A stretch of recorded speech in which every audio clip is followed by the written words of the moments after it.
Il fit de la proposition un châtiment, non un choix. Mais entre les larmes et les promesses glacées, quelque chose d'inattendu affleura.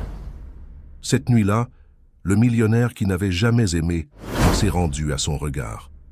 Et l'accord qui avait commencé par orgueil s'acheva en passion. Le crépuscule tombait sur Paris lorsque Raphaël de Montignac descendit de l'hélicoptère sur l'héliport de Montignac Investissement. À 42 ans, il était l'un des hommes les plus puissants du marché financier français, propriétaire d'un empire évalué à des milliards qui s'étendait de l'immobilier au secteur de la technologie. Le costume italien impeccable et la montre en platine n'étaient pas de simples accessoires, mais des symboles du pouvoir qu'il exerçait sur les personnes et les institutions. Alors qu'il arpentait les couloirs de verre et de marbre du dernier étage du gratte-ciel qui portait son nom, les employés s'inclinaient en salutations respectueuses, auxquelles il répondait à peine.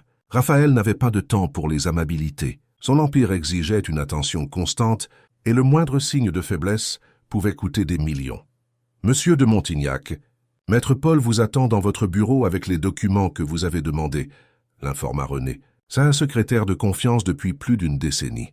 « Un problème avec le processus d'acquisition de Medicalis ?»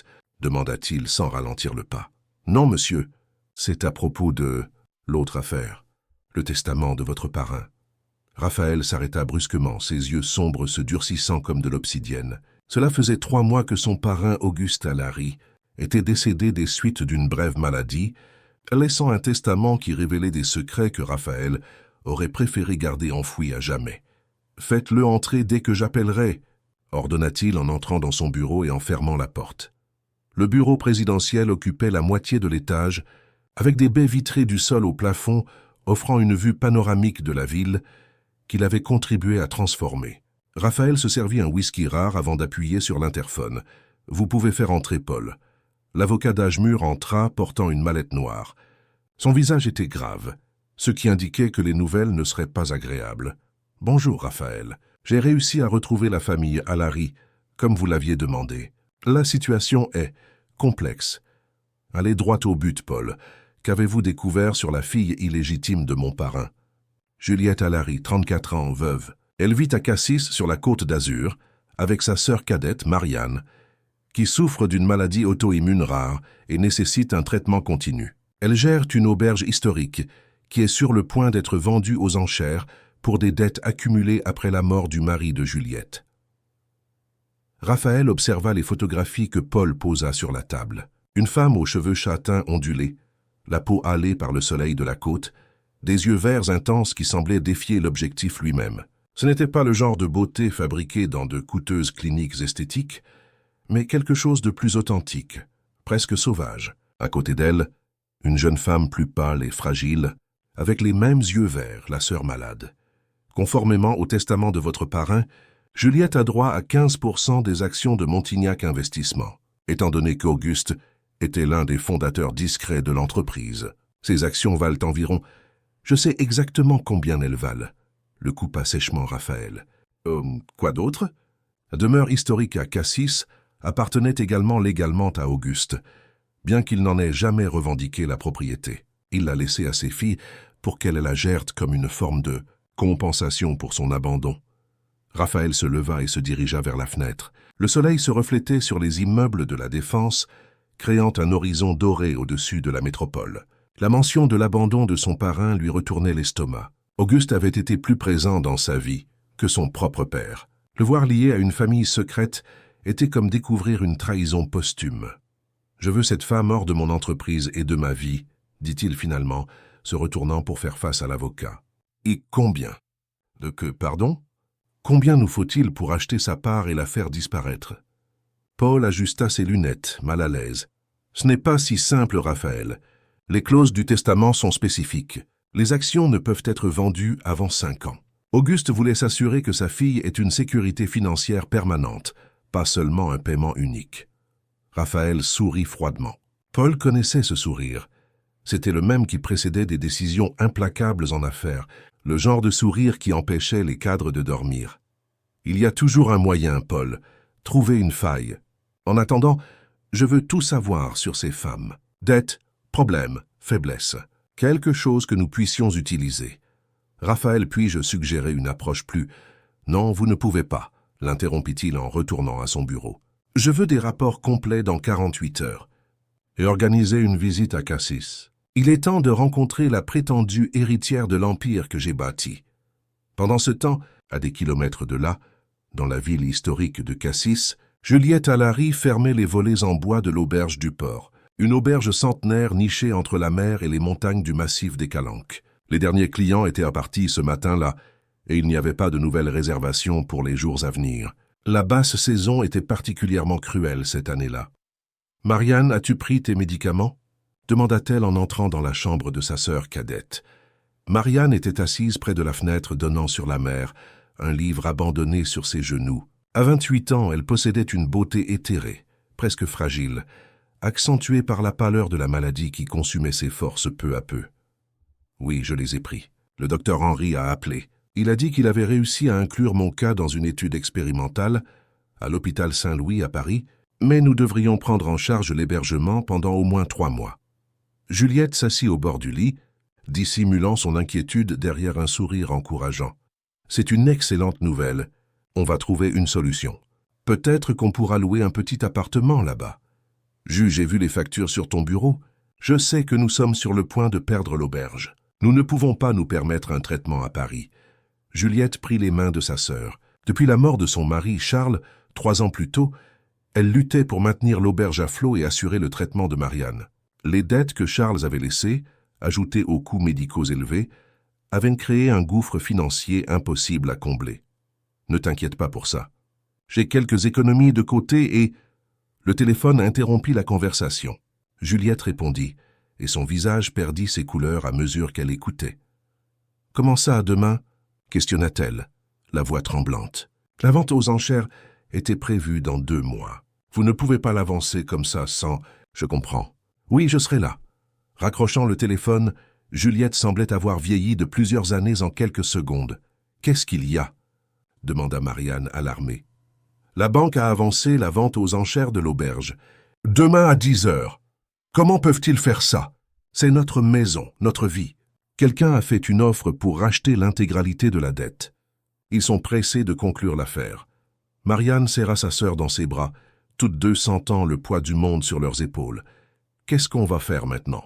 Juliette regarda par la fenêtre la mer qui avait toujours été son refuge. Un instant, elle se permit de ressentir le désespoir qu'elle contenait depuis tant de mois. Puis elle redressa les épaules, comme elle le faisait toujours lorsque la vie la mettait au défi. « Je vais à Paris. Il y a 3 mois, j'ai reçu une lettre étrange d'un notaire parlant d'un certain Auguste Allary, soi-disant notre père. Je n'y ai jamais accordé d'importance, parce que maman n'a jamais parlé de lui, mais la lettre mentionnait un testament. C'est peut-être notre dernière chance. Tu connaissais à peine cet homme. Il n'a jamais été présent dans nos vies. C'est exactement pour ça qu'il nous doit quelque chose, répondit Juliette avec une détermination renouvelée. S'il était vraiment notre père et qu'il nous a laissé quelque chose, je vais le chercher. Pas pour moi, mais pour toi, pour ta santé, pour notre maison. Le lendemain matin, Juliette prit le premier bus pour Paris, n'emportant qu'un sac à dos avec des vêtements de base et les documents prouvant son lien de parenté avec Auguste Allary. Parmi eux, une vieille photo où sa mère apparaissait jeune et souriante aux côtés d'un homme élégant qu'elle n'avait jamais connu. Alors que le paysage de la Côte d'Azur défilait par la fenêtre du bus, Juliette n'imaginait pas qu'à Paris, au sommet de l'un des plus hauts gratte-ciel de la Défense, Raphaël de Montignac étudiait déjà son dossier complet, élaborant des stratégies pour éliminer cette menace inattendue à son empire. Ce qu'aucun des deux ne savait, c'est que le destin avait mis en mouvement des engrenages qui changeraient leur vie à jamais. Un jeu où le pouvoir et l'argent affronteraient la force de sentiments qu'aucun contrat ne pourrait prévoir ou contrôler. Paris accueillit Juliette avec une pluie fine et persistante. En sortant de la gare routière de Bercy, elle affronta le métro bondé pour arriver à la Défense, le cœur financier de la plus grande métropole de France. Les gratte-ciel qui s'élevaient, comme des monuments à la puissance économique, la faisaient se sentir encore plus petite, une fourmi face à des géants de béton et de verre. Suivant l'adresse notée sur un papier froissé, Juliette se retrouva enfin devant l'imposant édifice de Montignac Investissement. Le bâtiment se distinguait des autres par son architecture audacieuse et sa hauteur qui semblait défier les cieux nuageux de Paris. Un frisson involontaire parcourut son corps, non pas de froid, mais d'appréhension. Dans le hall luxueux, son apparence simple, jonc t-shirt blanc et baskets usées, détonnait dans cet environnement où des cadres en costumes coûteux et des femmes en talons hauts circulaient à la hâte. Juliette arrangea ses cheveux humides de pluie avant de s'adresser à la réceptionniste impeccablement maquillée. « Bonjour. Je voudrais parler au responsable de la succession d'Auguste Alary. » La réceptionniste l'examina de haut en bas, avec une expression mêlant ennui et dédain. « Avez-vous un rendez-vous ? » ?»« Non, mais c'est un sujet urgent. Je suis... » Juliette hésita un instant. « Je suis sa fille. » Un éclair de surprise traversa le visage de la réceptionniste. Elle prit le téléphone et parla à voix basse, avant de s'adresser de nouveau à Juliette. « Veuillez patienter un moment. S'il vous plaît. » Quelques minutes plus tard, un homme d'âge mûr avec des lunettes à monture fine et une mallette en cuir s'approcha. « Mademoiselle Alary, je suis maître Paul Mendes, avocat de Montignac Investissement. Veuillez me suivre. » Dans l'ascenseur panoramique qui montait rapidement à travers les étages, Paul l'observait avec une curiosité à peine dissimulée. « Je dois dire que votre visite est inattendue. Nous essayons justement de vous localiser officiellement. Je suis ici à cause de la lettre que j'ai reçue concernant le testament de Monsieur Auguste, » répondit Juliette, gardant les yeux fixés sur les chiffres qui clignotaient sur le panneau de l'ascenseur. « Et parce que je dois comprendre pourquoi quelqu'un est si intéressé par l'achat de l'auberge de ma famille, au point d'avancer une vente aux enchères sans préavis. » Paul ajusta sa cravate, visiblement mal à l'aise. « Je crois que tous vos doutes seront bientôt éclaircis. » L'ascenseur s'arrêta au dernier étage. Juliette fut conduite à travers un couloir élégant jusqu'à une antichambre où une secrétaire à l'expression sévère les attendait. « Monsieur de Montignac a-t-il été informé de son arrivée ?» demanda Paul. « Oui, il a demandé de la conduire directement à la salle de réunion et a dit qu'il vous rejoindrait dans quelques minutes. » La salle de réunion était un espace intimidant, avec une table ovale en bois sombre, entourée de fauteuils en cuir. Tout un côté était composé de baies vitrées, offrant une vue spectaculaire sur la ville. Juliette resta debout, observant Paris sous la pluie, se sentant comme une intruse dans un monde qui ne lui appartenait pas. « Acceptez-vous un café ? De l'eau » offrit Paul. « Non, merci. Je veux juste des réponses. » La porte s'ouvrit et Juliette se tourna pour faire face à l'homme qui entrait. Raphaël de Montignac avait une présence qui dominait immédiatement la pièce. Grand, les épaules larges et les traits marqués, ses yeux noirs transmettaient une intensité presque prédatrice. Il portait un costume gris anthracite qui coûtait certainement plus que tous les meubles de l'auberge de Juliette réunis. « Vous êtes donc la fille d'Auguste » dit-il, sa voix profonde portant un ton impossible à déchiffrer. Ce n'était pas une question, mais une constatation. « Et vous devez être l'homme qui essaie de s'emparer de mon auberge » répondit Juliette, soutenant son regard sans hésitation. Un sourire froid courba les lèvres de Raphaël. « Droit au but. J'apprécie. Asseyez-vous, je vous prie. » indiqua-t-il une chaise et prit place au bout de la table. « Maître Paul vous a-t-il expliqué votre situation ?»« Non, et je n'ai pas le temps pour les jeux. Dans moins de 24 heures, l'auberge qui a appartenu à ma famille pendant des générations sera vendue aux enchères. Ma sœur malade est seule à Cassis, inquiète. Et tout ce que je sais, c'est que j'ai reçu une lettre mentionnant qu'Auguste Alary, un homme que je n'ai jamais connu, soi-disant mon père, m'a laissé quelque chose en testament, et par coïncidence, quelqu'un s'est empressé de racheter nos dettes juste maintenant. » Raphaël échangea un regard avec Paul avant d'ouvrir un dossier devant lui. Auguste Alary était mon parrain et l'un des fondateurs discrets de Montignac Investissement. Il était en effet votre père biologique, comme le confirment les documents qu'il a laissés. Dans son testament, vous et votre sœur avez été nommés héritières de 15% des actions de cette entreprise, en plus de la propriété légale de l'auberge du port à Cassis. Juliette eut l'impression que l'air avait été aspiré de la pièce. Ses mains tremblaient légèrement, et elle les cacha sous la table. Ça n'a aucun sens. Ma mère n'a jamais parlé de lui. Pourquoi ne nous a-t-il jamais cherché de son vivant? Auguste avait des engagements, une famille officielle, une réputation à préserver, répondit Raphaël avec une pointe d'amertume dans la voix. Mais apparemment, dans ces derniers jours, la culpabilité l'a rattrapé. La culpabilité? Juliette sentit une colère grandissante. Il a abandonné ma mère, l'a laissé élever 2 filles seules. ne s'est jamais soucié de nous et maintenant il pense pouvoir acheter son pardon avec des actions d'une entreprise. Raphaël se renversa dans son fauteuil, l'étudiant avec un intérêt renouvelé. La plupart des gens qui entraient dans cette salle étaient désireux de lui plaire, intimidés par son pouvoir. Mais cette femme lui faisait face avec une dignité inattendue. « Les actions de Montignac valent environ 300 millions d'euros, l'informa-t-il, observant attentivement sa réaction. « Vous venez de devenir une femme très riche, mademoiselle Alary. » Juliette cligna des yeux, stupéfaite par l'ampleur du montant, mais elle reprit rapidement contenance. « Et l'auberge? Pourquoi vous y intéressez-vous au point d'avancer la vente aux enchères ?» Raphaël sourit de nouveau, cette fois avec une lueur calculatrice dans les yeux. « Les affaires, rien que les affaires. La région de Cassis est sur le point de recevoir un grand investissement touristique et votre auberge occupe un emplacement stratégique. Je ne crois pas aux coïncidences, monsieur de Montignac. Que se passe-t-il réellement ici ?» Raphaël se leva et se dirigea vers la fenêtre, observant la ville qu'il considérait comme son territoire. « La vérité, mademoiselle Alary, c'est que votre apparition soudaine en tant qu'actionnaire représente un inconvénient pour mes plans. Nous sommes en train de fusionner avec un conglomérat international et de nouveaux actionnaires, surtout avec des liens familiaux avec Auguste, pourraient compliquer le processus. Vous voulez donc que je renonce aux actions ?» conclut Juliette. « En échange, nous vous offrons le règlement total des dettes de l'auberge, le transfert définitif de la propriété à votre nom et une somme supplémentaire qui garantira le traitement médical complet de votre sœur aussi longtemps que nécessaire. » Juliette se leva également, s'approchant de Raphaël près de la fenêtre. La pluie tombait maintenant avec plus de force sur Paris, créant des rivières sur les avenues embouteillées. « Et si je refuse ?» Les yeux de Raphaël se durcirent. « La vente aux enchères aura lieu demain. L'auberge sera vendue.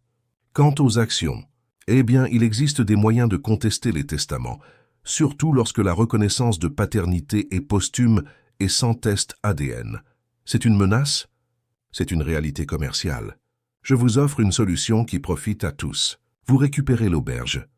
Vous assurez le traitement de votre sœur et je garde le contrôle de l'entreprise que j'ai bâtie. » Juliette fit un pas en arrière, ses yeux verts étincelants d'indignation. « Je ne suis pas venu jusqu'ici pour me laisser intimider. Si Auguste Alary était mon père et m'a laissé une partie de cette entreprise, j'ai des droits. Quant à l'auberge, elle a appartenu à ma famille bien avant que vous ne songiez même à exister. Je ne renoncerai à rien. » Raphaël s'approcha, envahissant délibérément son espace personnel, utilisant sa taille comme moyen d'intimidation. « Vous ne comprenez vraiment pas à qui vous avez affaire, n'est-ce pas? Je peux détruire votre vie d'un simple coup de fil. » À sa grande surprise, Juliette ne recula pas. Au contraire, elle releva le menton en signe de défi. « Les menaces ne fonctionnent pas avec moi, monsieur de Montignac. J'ai déjà trop perdu pour avoir peur d'un homme en costume cher. » Un silence tendu s'installa dans la pièce. Paul semblait vouloir disparaître dans son fauteuil, tandis que Raphaël et Juliette se faisaient des faces comme deux combattants avant le combat. Finalement, Raphaël fit un pas en arrière, ses yeux ne quittant jamais les siens. Un sourire différent apparut sur ses lèvres, non pas de dédain mais d'un intérêt sincère. « Intéressant, murmura-t-il presque pour lui-même. Puis, plus fort, « J'ai une proposition alternative, une qui pourrait résoudre notre impasse de manière définitive. »« Je vous écoute, répondit Juliette méfiante. »« J'ai besoin d'un héritier, déclara Raphaël, direct et sans détour, et vous avez besoin de sauver votre auberge et d'assurer le traitement de votre sœur. » Juliette fronça les sourcils, ne comprenant pas immédiatement. « Que proposez-vous exactement ?»« Un contrat. Vous me donnerez un fils qui sera mon héritier légitime. En échange, l'auberge sera à vous, libre de dettes, et votre sœur recevra le meilleur traitement médical disponible. Après la naissance de l'enfant, vous aurez une stabilité financière garantie pour le reste de votre vie. » Le choc fit reculer Juliette jusqu'à ce qu'elle heurte le bord de la table. Ses jambes menaçaient de flancher. « Vous me proposez quoi? D'être une mère porteuse. Je préfère voir cela comme une alliance stratégique. Vous portez le nom Alary. Vous avez le sang d'Auguste. Que mon fils soit aussi le vôtre boucle la boucle parfaitement. Un héritier qui unit les deux familles. C'est absurde. Répugnant. » Juliette sentit son visage brûler d'indignation. « Vous pensez pouvoir m'acheter comme si j'étais une marchandise ?» Raphaël resta impassible face à sa réaction. « Je vous offre une transaction commerciale. Ni plus, ni moins. Réfléchissez bien avant de refuser, dit-il en consultant sa montre. Vous avez jusqu'à demain, 9 heures du matin, 1 heure avant la vente aux enchères, pour me donner votre réponse. Il se dirigea vers la porte, s'arrêtant juste pour ajouter « Maître Paul s'occupera de votre hébergement pour cette nuit et est autorisé à clarifier tous les détails du contrat. Je vous suggère de laisser l'émotion de côté et de penser comme une femme d'affaires. Après tout, vous êtes la fille d'Auguste Alary et il a toujours su reconnaître une bonne opportunité. » Sur ce, Raphaël sortit, laissant Juliette abasourdie, partagée entre la fureur face à cette proposition indécente et le désespoir face à la situation de sa sœur et de l'auberge. La pluie continuait de tomber implacablement sur Paris, tandis qu'en elle une tempête encore plus violente se formait. Juliette passa la nuit dans la suite d'un hôtel luxueux du centre de Paris, gracieuseté de Raphaël de Montignac, bien que l'ironie de ce cadeau ne lui échappât pas. Elle ne parvint pas à dormir. Les paroles de Raphaël résonnaient dans son esprit, se mêlant aux images de Marianne seule à Cassis, de l'auberge sur le point d'être vendue aux enchères, et de la lettre qui révélait une paternité que sa mère avait emportée comme un secret dans la tombe.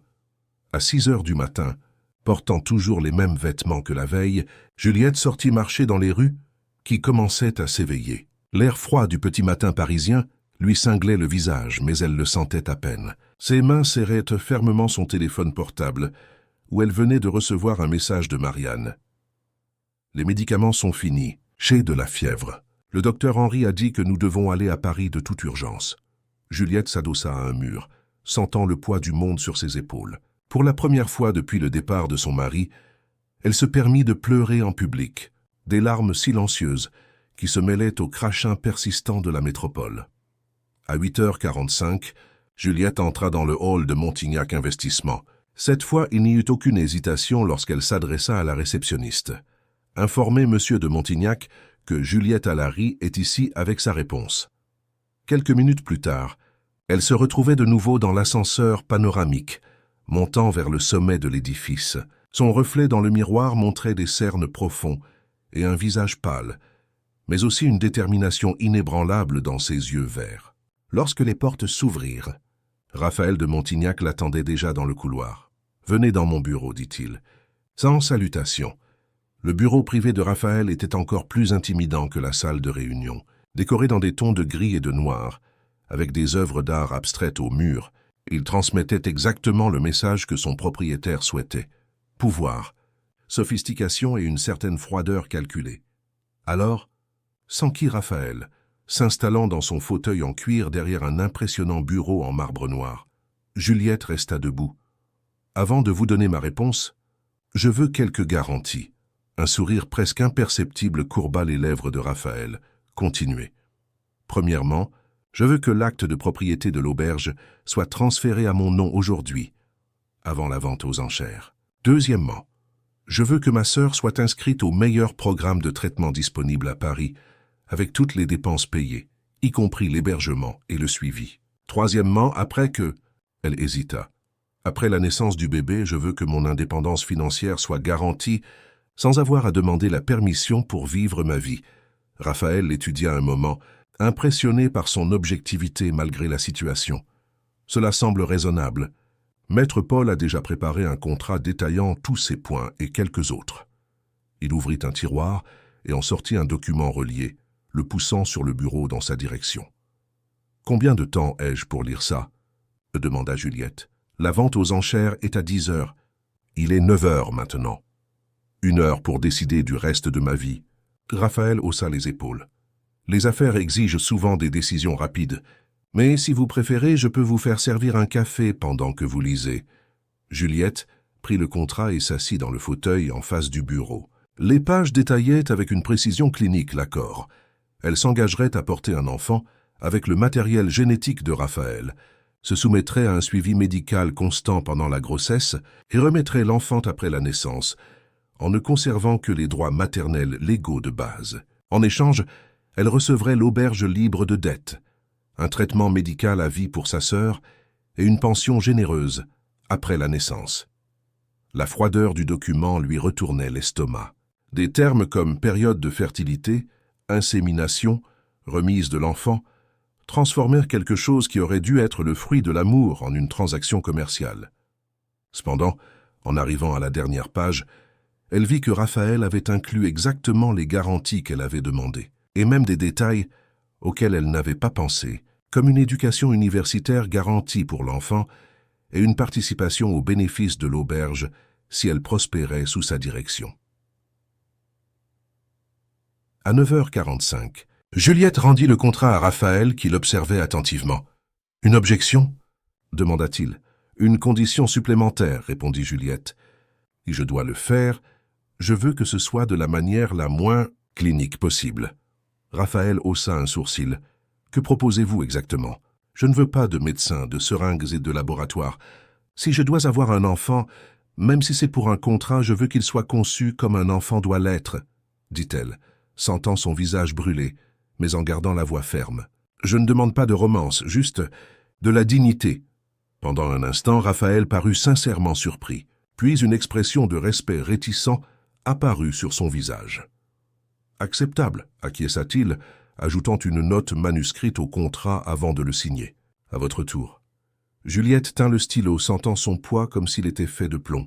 Des images de sa vie à Cassis, du visage pâle de Marianne, de l'auberge qui était son seul foyer, défilèrent dans son esprit. Puis, avec une profonde inspiration, elle signa son nom sur la ligne indiquée. « C'est fait, » déclara Raphaël en prenant le téléphone. « René, informez le service juridique que la vente aux enchères de l'auberge du port à Cassis doit être annulée immédiatement. La propriété a été acquise par Montignac Investissement et sera transférée au nom de Juliette Allary, aujourd'hui même. » Raccrochant, il se tourna vers Juliette. « Quant à votre sœur, j'ai déjà organisé son transfert à l'hôpital américain de Paris. Une équipe est en route pour Cassis pour la chercher avec tout le confort nécessaire. Le docteur Laurent Esposito, spécialiste des maladies auto-immunes, a déjà été informé du cas et l'attend. » Juliette sentit une vague de soulagement si intense qu'elle dut s'appuyer sur le bureau pour ne pas tomber. À un instant, elle oublia complètement le prix qu'elle venait d'accepter de payer. « Merci, murmura-t-elle, la voix nouée. « Ne me remerciez pas. »« C'est un contrat, pas une faveur, » répondit froidement Raphaël. « Quant à notre accord personnel, je vous suggère de vous installer dans ma maison à Neuilly-sur-Seine dès aujourd'hui. J'ai déjà donné des instructions à mon équipe pour préparer vos appartements. Vous aurez votre propre chambre, bien sûr, jusqu'à ce que le moment soit venu de remplir votre part du contrat. » La réalité de ce qu'elle venait de faire frappa Juliette de plein fouet. Elle acquiesça machinalement, incapable de trouver ses mots.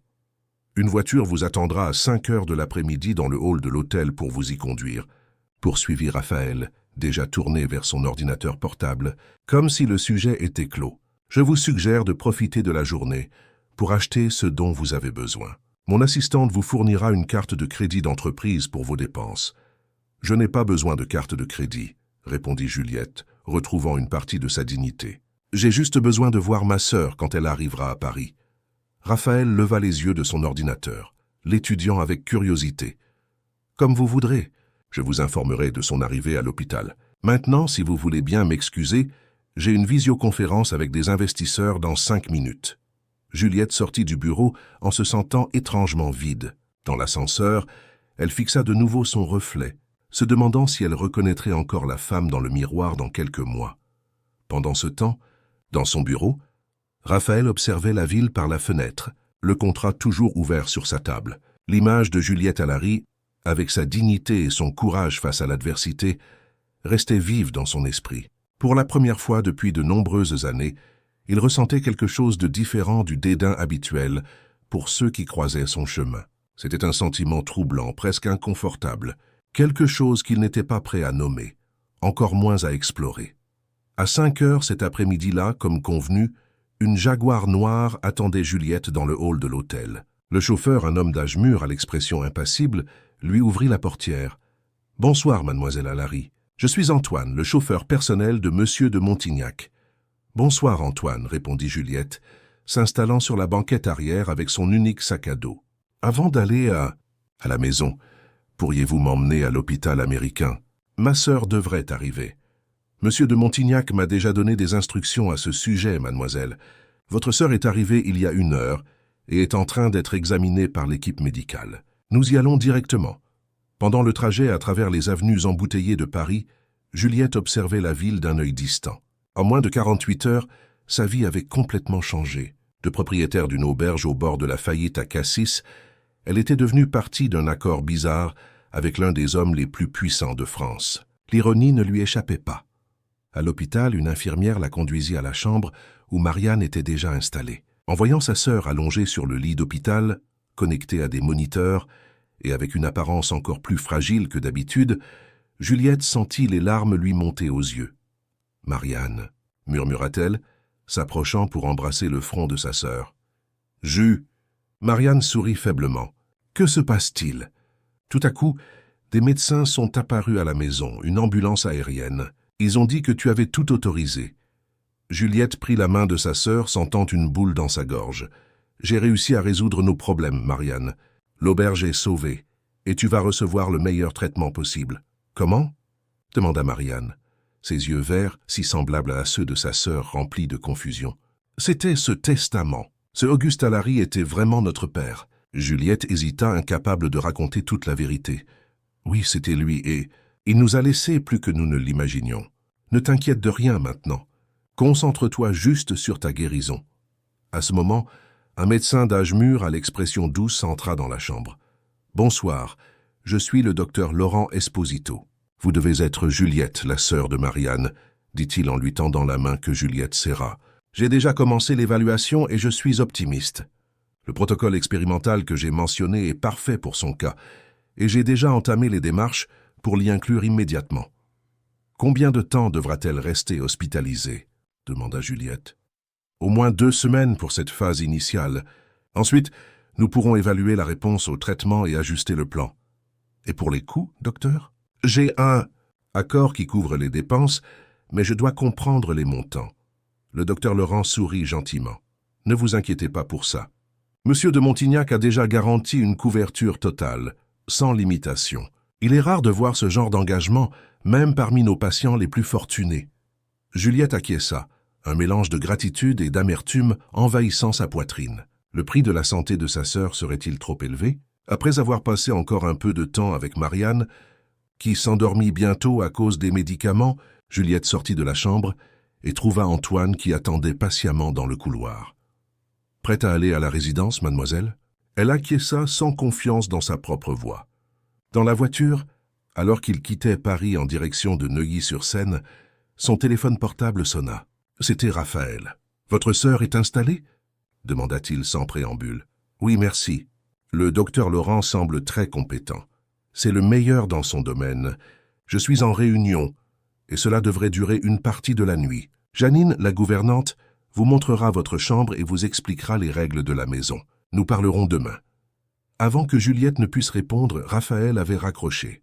La voiture suivit le périphérique, laissant le chaos de Paris derrière elle pour entrer dans les zones les plus exclusives des résidences de luxe de la région.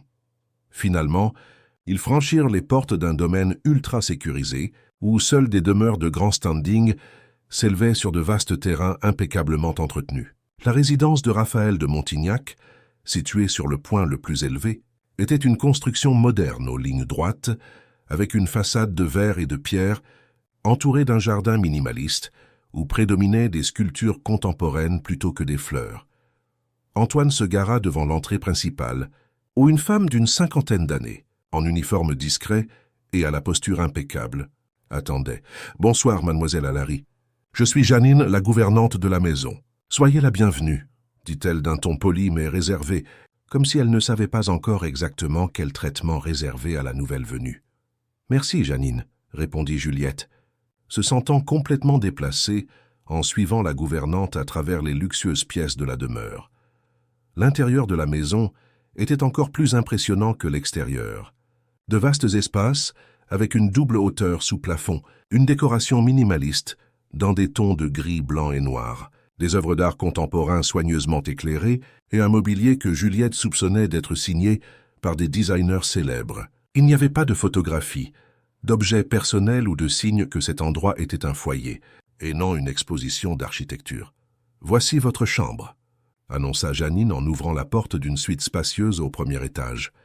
La chambre, comme tout le reste de la maison, était élégante et impersonnelle. Un lit king size avec des draps blancs, Un fauteuil de lecture près de la fenêtre offrant une vue sur les jardins, un dressing vide et une salle de bain en marbre avec baignoire et douche séparées. Monsieur de Montignac a demandé que je prévoie quelques vêtements de base pour votre arrivée. Poursuivit Janine en indiquant le dressing. Si vous avez besoin de quelque chose de spécifique, je peux m'en occuper. Ce ne sera pas nécessaire. J'ai apporté ce dont j'ai besoin, répondit Juliette, posant son modeste sac à dos sur le lit impeccable. Janine acquiesça, un léger froncement de sourcils révélant son opinion sur l'adéquation de la garde-robe de Juliette pour cet environnement.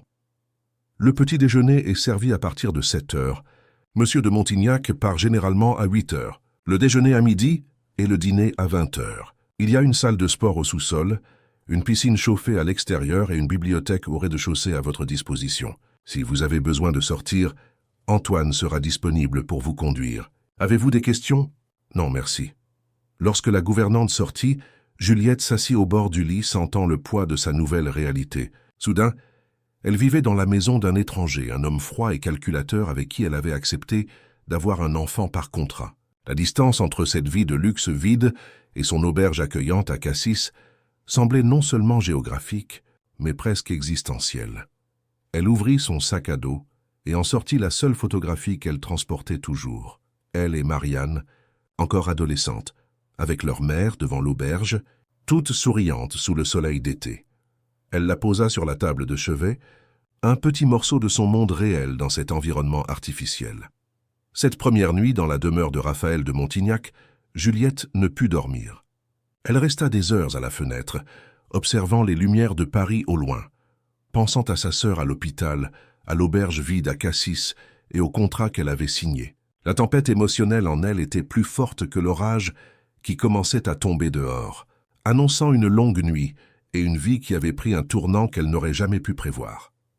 Les semaines suivantes, Juliette et Raphaël coexistèrent comme des étrangers sous le même toit. Ils partaient tôt pour l'entreprise et revenaient tard, souvent lorsque Juliette était déjà retirée dans sa chambre. Les rares repas qu'ils partageaient étaient marqués par des silences gênants, interrompus seulement par des conversations superficielles sur le temps ou les nouvelles du jour.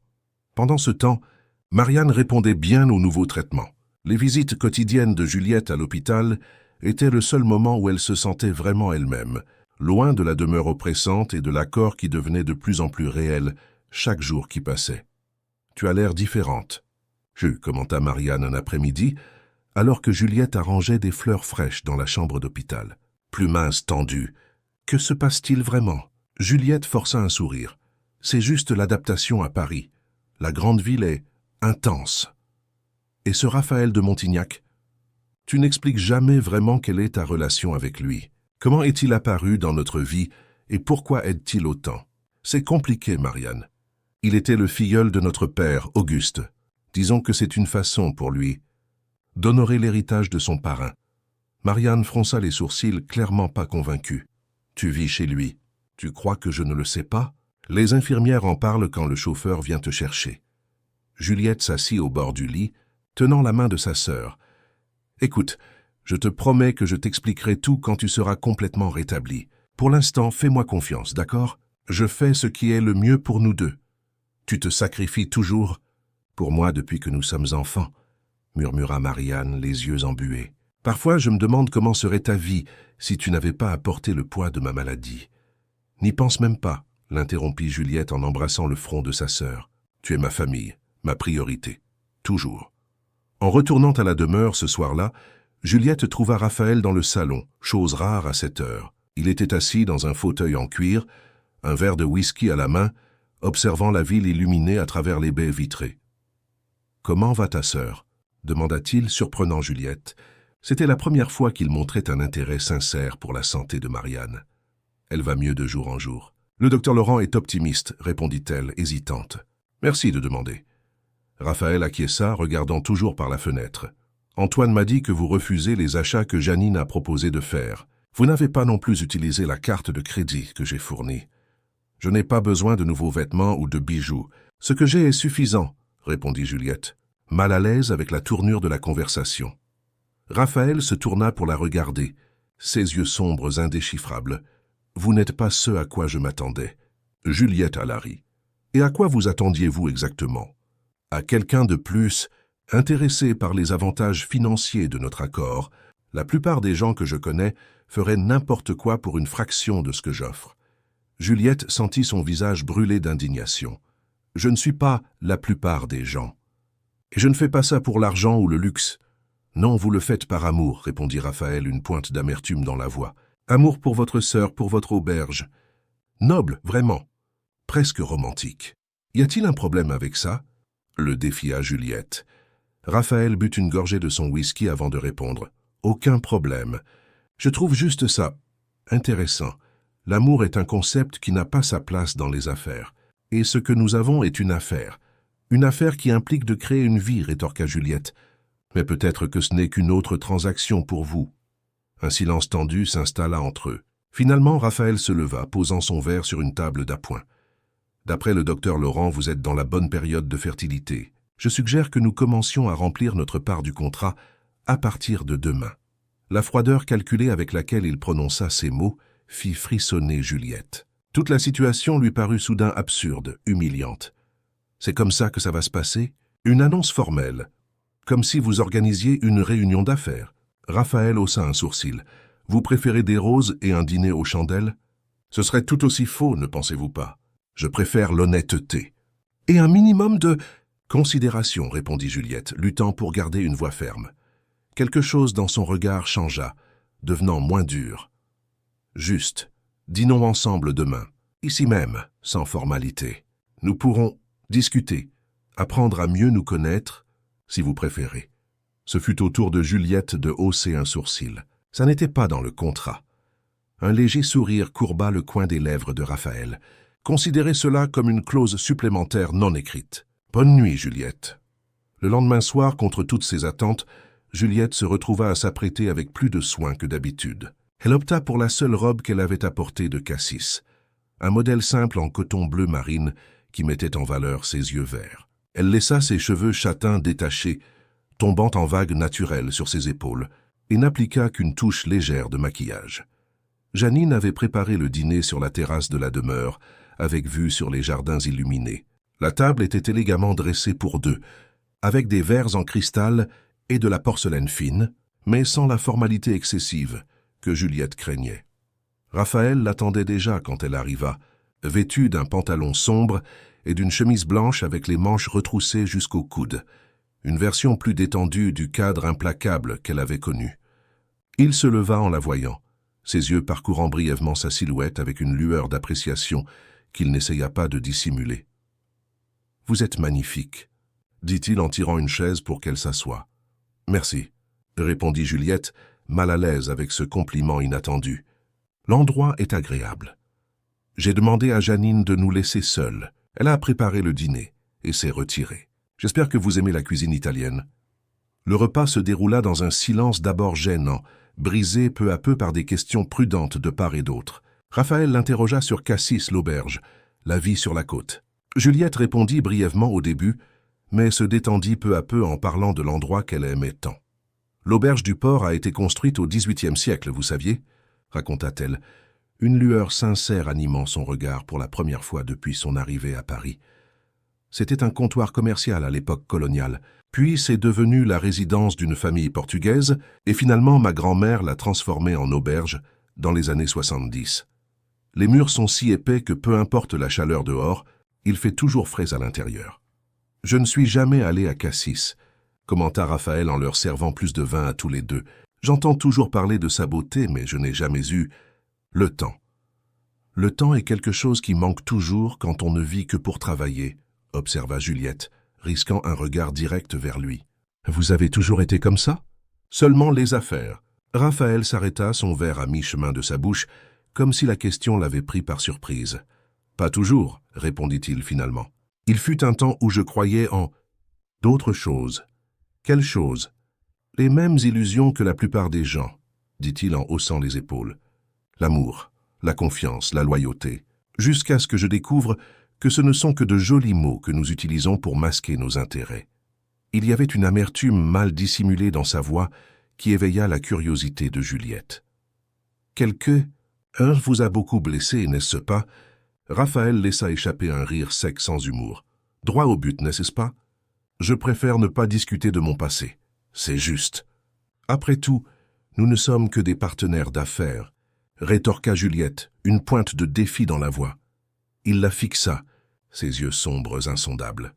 Des partenaires d'affaires qui sont sur le point de créer une vie ensemble. Je pense que cela mérite, au minimum, un peu de compréhension mutuelle. Le ton de la conversation avait changé, se chargeant d'une tension différente. Juliette sentit une chaleur inattendue monter de son cou à son visage. Le vin devait faire effet. Alors, racontez-moi quelque chose sur vous qui ne soit pas dans le contrat. Le défia-t-elle, soutenant son regard. Raphaël sourit, un sourire sincère qui transforma complètement son visage, adoucissant les lignes dures et illuminant ses yeux. J'aime naviguer. J'ai un voilier que je n'utilise presque jamais. Quand j'étais adolescent, je rêvais de faire le tour du monde sur un bateau, de découvrir des endroits reculés, loin de tout et de tous. Pourquoi n'avez-vous jamais réalisé ce rêve? La vie est arrivée. Les responsabilités, l'entreprise. Il fit un geste vague de la main. Et vous? Un rêve non réalisé? Juliette hésita avant de répondre. J'ai toujours voulu être restauratrice d'art. J'ai même étudié 2 ans à l'université. Mais quand ma mère est tombée malade et que l'état de Marianne a empiré, j'ai dû retourner à Cassis et reprendre l'auberge. Elle sourit mélancoliquement. J'ai encore quelques livres, et parfois je m'aventure à restaurer de vieilles pièces de l'auberge. Un talent gâché, commenta Raphaël, semblant sincèrement intéressé. Pourquoi ne reprenez-vous pas vos études, maintenant que la situation de votre sœur est stabilisée? Peut-être après que... Juliette fit un geste inconscient vers son ventre encore plat. Après que notre accord sera conclu. La mention de la véritable raison qui les unissait ramena la réalité qu'ils avaient réussi à oublier pendant quelques instants. L'ambiance détendue s'évapora instantanément, remplacée par une tension palpable. Raphaël se racla la gorge et se leva. « Nous pouvons prendre un digestif dans le salon, si vous préférez. » Juliette acquiesça, le suivant à l'intérieur de la maison. Dans le salon, il servit du cognac dans 2 petits verres en cristal, lui en tendant un. Leurs doigts se frôlèrent brièvement, et Juliette ne put s'empêcher de remarquer le léger frisson qui parcourut son corps. « Avez-vous déjà pensé à l'après » demanda-t-elle, rassemblant son courage. Quand le bébé naîtra, Raphaël observa le liquide ambré dans son verre, comme s'il y cherchait les réponses. Pour être honnête, non. J'ai toujours été un homme qui planifie chaque détail, mais ça... Il secoua la tête. Je n'ai pensé qu'à obtenir un héritier. Le reste, nous verrons le moment venu. Un héritier, répéta Juliette, le mot sonnant froid et impersonnel. C'est ainsi que vous voyez un enfant? Un continuateur de votre empire. N'est-ce pas ce que tous les parents veulent? Que leurs enfants poursuivent à leur héritage. Un héritage n'est pas seulement fortune et pouvoir, Raphaël. C'est de l'amour, des valeurs, des souvenirs. Il la fixa, une expression énigmatique sur son visage. Vous êtes une idéaliste, Juliette. Le monde réel correspond rarement aux visions romantiques. Et vous? Êtes un cynique, rétorqua-t-elle. Quelqu'un vous a blessé si profondément que vous ne voyez maintenant que des transactions là où il devrait y avoir des sentiments. L'expression de Raphaël se durcit. Vous ne me connaissez pas assez pour porter de tels jugements. Non, je ne vous connais pas, admit Juliette. Tout comme vous ne me connaissez pas. Mais nous sommes sur le point de créer une vie ensemble. Et peut-être devrions-nous au moins essayer de nous comprendre. Un silence dense tomba entre eux. Raphaël termina son cognac d'une seule traite et posa le verre sur la table d'un mouvement précis. « Il se fait tard, dit-il, sa voix de nouveau neutre. Si vous préférez, nous pouvons laisser le reste de l'accord pour un autre moment. » Juliette ressentit un mélange de soulagement et de déception. Une partie d'elle voulait reporter l'inévitable, gagner du temps pour digérer tout ce qui se passait. Mais une autre partie, qu'elle hésitait à admettre, se sentait étrangement attirée par cet homme complexe et blessé derrière sa façade de froideur. « C'est peut-être mieux, » acquiesça-t-elle, posant son verre intact à côté du sien. « Bonne nuit, Raphaël. » Elle était déjà à la porte du salon lorsque sa voix l'arrêta. « Juliette !» Elle se retourna, le trouvant beaucoup plus proche qu'elle ne s'y attendait. Raphaël s'était déplacé silencieusement jusqu'à elle et se tenait maintenant à quelques centimètres seulement, son parfum boisé l'enveloppant comme une présence physique. « J'ai été marié une fois, » dit-il, les mots sortant comme si chacun coûtait un effort énorme. Elle était enceinte. Je les ai perdus tous les deux dans un accident. il y a 7 ans. La révélation inattendue prit Juliette complètement au dépourvu. Avant qu'elle ne puisse formuler une réponse, Raphaël s'éloigna, se dirigeant vers l'escalier. « Bonne nuit », dit-il sans se retourner. Juliette resta immobile dans le salon vide, ses paroles résonnant dans son esprit comme les pièces d'un puzzle qui commençait à prendre forme. L'homme froid et calculateur qui avait proposé un contrat pour engendrer un héritier prenait soudain de nouvelles dimensions, des couches de douleur et de perte qu'elle n'avait jamais soupçonnées. Cette nuit-là, allongée dans son lit, Juliette ne pouvait cesser de penser à Raphaël. L'image de l'homme d'affaires implacable commençait à se mêler aux aperçus de l'homme qu'elle avait entrevu pendant le dîner. Quelqu'un avec des rêves abandonnés, des blessures profondes et une solitude qu'il masquait efficacement derrière des contrats et des affaires. Pour la première fois depuis qu'elle avait signé l'accord, Juliette se permit d'envisager qu'il y avait peut-être plus dans cette histoire qu'une simple transaction commerciale. Et cette possibilité, au lieu de la rassurer, ne faisait que rendre tout infiniment plus compliqué. Le lendemain matin, Juliette fut réveillée par de légers coups à sa porte. En ouvrant, elle trouva Jeannine avec une expression inquiète. « Monsieur de Montignac m'a demandé de vous informer qu'il a dû se rendre à Bruxelles d'urgence. Des affaires gouvernementales liées à l'entreprise. Il ne sait pas quand il reviendra, mais il a laissé des instructions pour que le chauffeur reste à votre disposition pour rendre visite à votre sœur à l'hôpital. »« Je comprends. »« Merci, Jeannine, » répondit Juliette, essayant de cacher le mélange de soulagement et de déception qu'elle ressentait. « Le petit déjeuner est servi, mademoiselle. »« Et ceci est arrivé pour vous, » ajouta la gouvernante, lui tendant une enveloppe blanche sans identification. Seule de nouveau, Juliette ouvrit l'enveloppe et trouva une carte avec l'écriture ferme et anguleuse de Raphaël. « Des affaires urgentes m'ont appelé à Bruxelles. Je m'excuse pour ce départ soudain. J'ai pris la liberté de contacter l'université de la Sorbonne. Le département de restauration d'art accepte les inscriptions pour le prochain semestre. La documentation nécessaire se trouve sur mon bureau. Si vous décidez de reprendre vos études, Antoine peut vous emmener visiter le campus, Raphaël. » Juliette relut le billet plusieurs fois, un tourbillon d'émotions contradictoires envahissant sa poitrine. D'un côté, elle était soulagée par le report de l'inévitable. De l'autre, le geste inattendu de Raphaël, se souvenant du rêve qu'elle avait mentionné nonchalamment pendant le dîner, la touchait d'une manière qu'elle ne voulait pas admettre. Cet homme était une énigme, un instant froid et calculateur, proposant un contrat pour engendrer un héritier comme on négocie l'achat d'une entreprise. L'instant d'après, révélant des vulnérabilités et faisant preuve d'une considération qui ne correspondait pas à l'image qu'elle s'était faite de lui. Les jours suivants, l'absence de Raphaël rendit la demeure encore plus silencieuse et oppressante. Juliette partageait son temps entre les visites à Marianne à l'hôpital, dont l'état de santé s'améliorait visiblement, et de longues promenades dans les jardins de la propriété, essayant d'organiser ses pensées et ses sentiments de plus en plus confus. Un de ces après-midi, alors qu'elle explorait une aile de la demeure qu'elle ne connaissait pas encore, Juliette trouva ce qui semblait être un bureau personnel de Raphaël, différent de l'espace plus formel où ils avaient discuté du contrat. Cet environnement était plus petit, plus accueillant, avec des étagères de livres couvrant un mur entier et un ancien bureau en bois sombre devant la fenêtre. Se sentant comme une intruse, mais incapable de contenir sa curiosité, Juliette entra dans la pièce. Contrairement au reste de la maison, impersonnel et froid, cet espace contenait des signes de la personnalité de son propriétaire, des livres de littérature classique avec des marque-pages, un échiquier avec une partie apparemment inachevée, des cartes marines enroulées dans un coin, confirmant l'intérêt pour la navigation qu'il avait mentionné. Et puis, presque cachée derrière un cadre photo retourné, Juliette trouva une photographie. Dessus, un Raphaël plus jeune, souriant d'une manière qu'elle n'avait jamais vue, serrait dans ses bras une femme aux cheveux sombres et aux traits délicats. La femme arborait un petit ventre de femme enceinte, et tous deux semblaient rayonner de bonheur. Au dos, une date d'il y a 7 ans et un seul mot. Toujours. Juliette replaça la photographie exactement comme elle l'avait trouvée, se sentant comme une profanatrice de souvenirs qui ne lui appartenaient pas. L'image de Raphaël souriant aux côtés de sa femme enceinte contrastait radicalement avec l'homme froid et distant qu'elle avait connu. Cette photographie était la pièce manquante du puzzle, expliquant son désir obsessionnel d'un héritier et la barrière émotionnelle qu'il avait érigée autour de lui. Elle sortit silencieusement du bureau, emportant avec elle le poids de cette découverte. Ce qui semblait auparavant n'être qu'un accord calculateur prenait les contours d'une tragédie personnelle.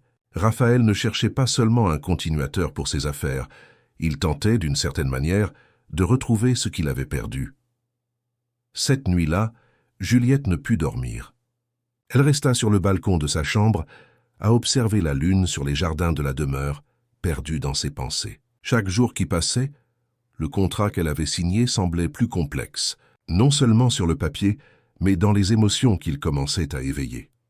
Une semaine s'écoula sans nouvelles de Raphaël. Juliette en profita pour visiter le campus de la Sorbonne, suivant la suggestion du billet. Le département de restauration d'art était tout ce dont elle avait rêvé, et pour la première fois depuis des années, elle se permit d'imaginer un avenir au-delà de ses obligations envers sa sœur et l'auberge. Marianne continuait de bien répondre au traitement, et le docteur Laurent parlait déjà d'une sortie de l'hôpital pour un suivi en ambulatoire.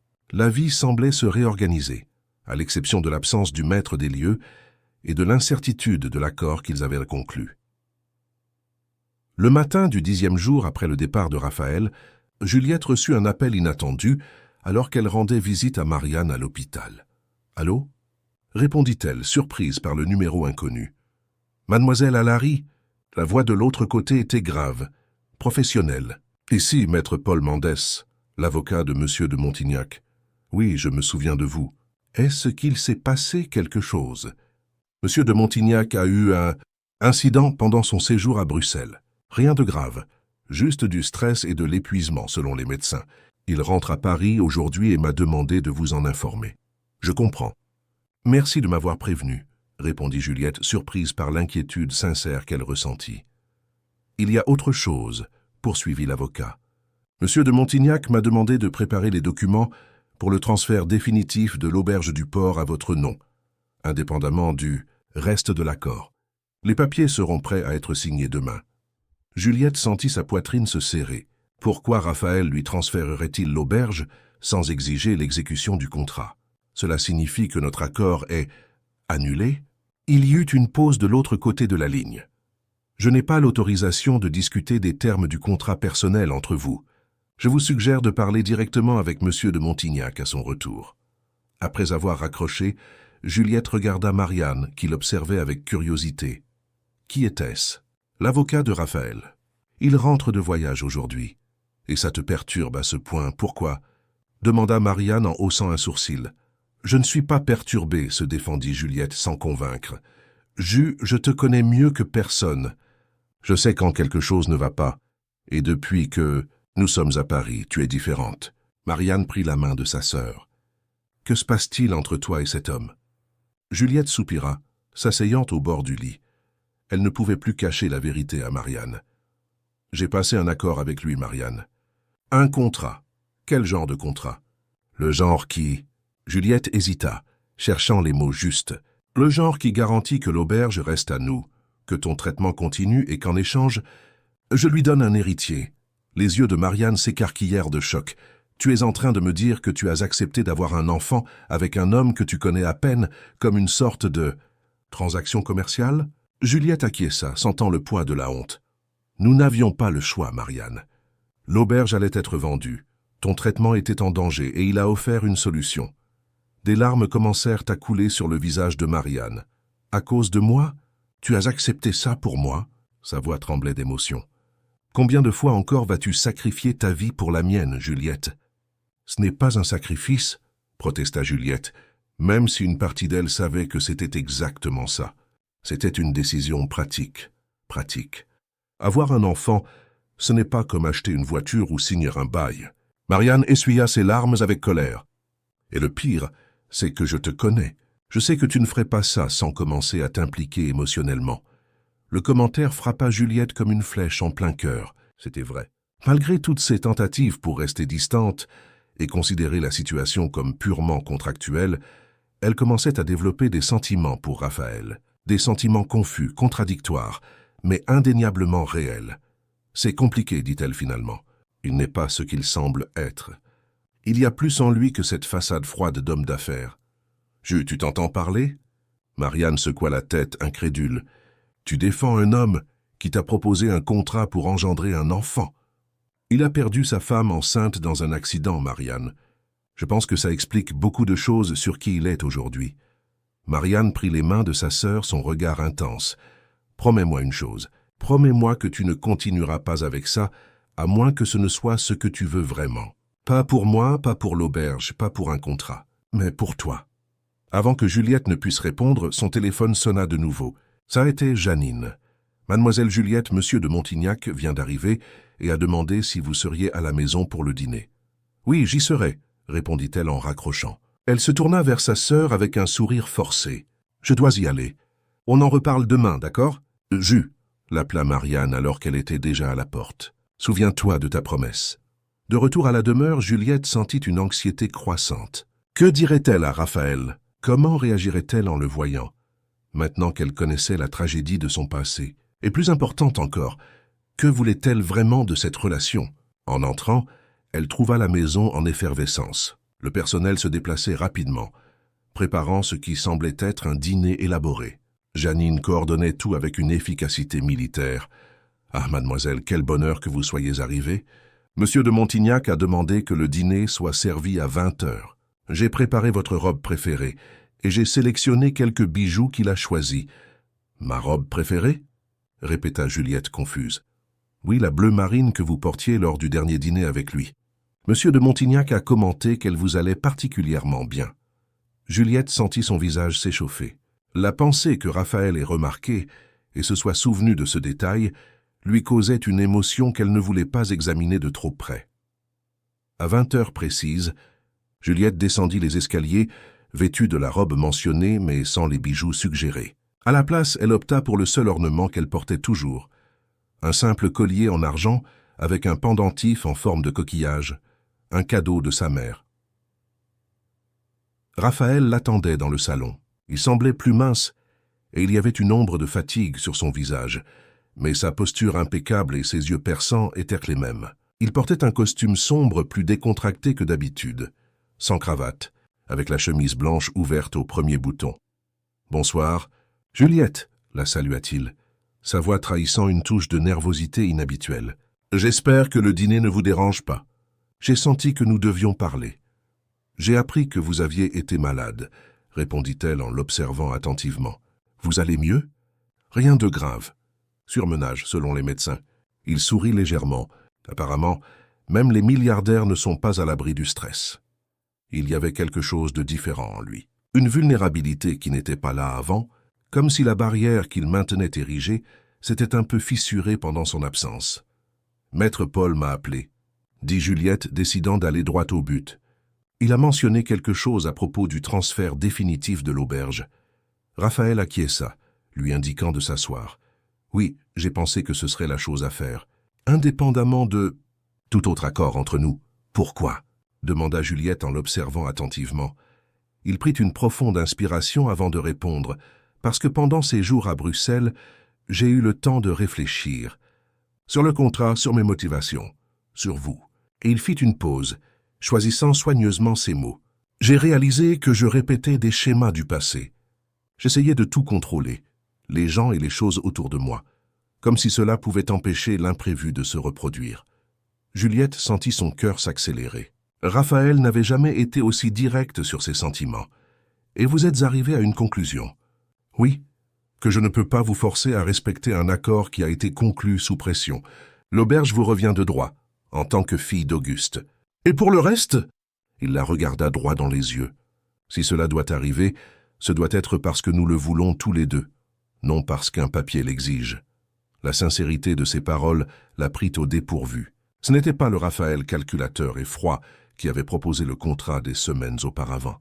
« Qu'est-ce qui a changé ?» demanda-t-elle sincèrement curieuse. Raphaël se leva, marchant jusqu'à la fenêtre avant de répondre. « Quand j'étais à Bruxelles, j'ai reçu un appel m'informant que votre sœur avait eu une crise. Rien de grave, juste une réaction aux médicaments rapidement maîtrisée. Mais à ce moment-là, avant de savoir que tout allait bien, j'ai ressenti... » Et il fit une pause, comme si l'aveu était difficile. « J'ai ressenti de la peur, pas pour le contrat ou pour ce que je pourrais perdre, mais pour vous, pour ce que vous ressentiriez si quelque chose lui arrivait. » Juliette se leva également, s'approchant de lui. « Pourquoi vous soucieriez-vous de ce que je ressentirais? Raphaël se tourna pour lui faire face, une expression vulnérable sur son visage qu'elle n'avait jamais vue. Parce que pendant ces semaines, vous avez cessé d'être juste un nom sur un contrat. Vous êtes devenu quelqu'un qui compte. Le cœur de Juliette fit un bond. C'était l'aveu le plus proche des sentiments qu'il ait jamais fait. Raphaël, Avant qu'elle ne puisse continuer, Janine entra dans le salon, annonçant que le dîner était servi. Le moment d'intimité se brisa, et tous deux se dirigèrent en silence vers la salle à manger. Le repas fut servi sur l'élégante table principale, avec des plats élaborés, qui avaient certainement été préparés par un chef engagé spécialement pour l'occasion.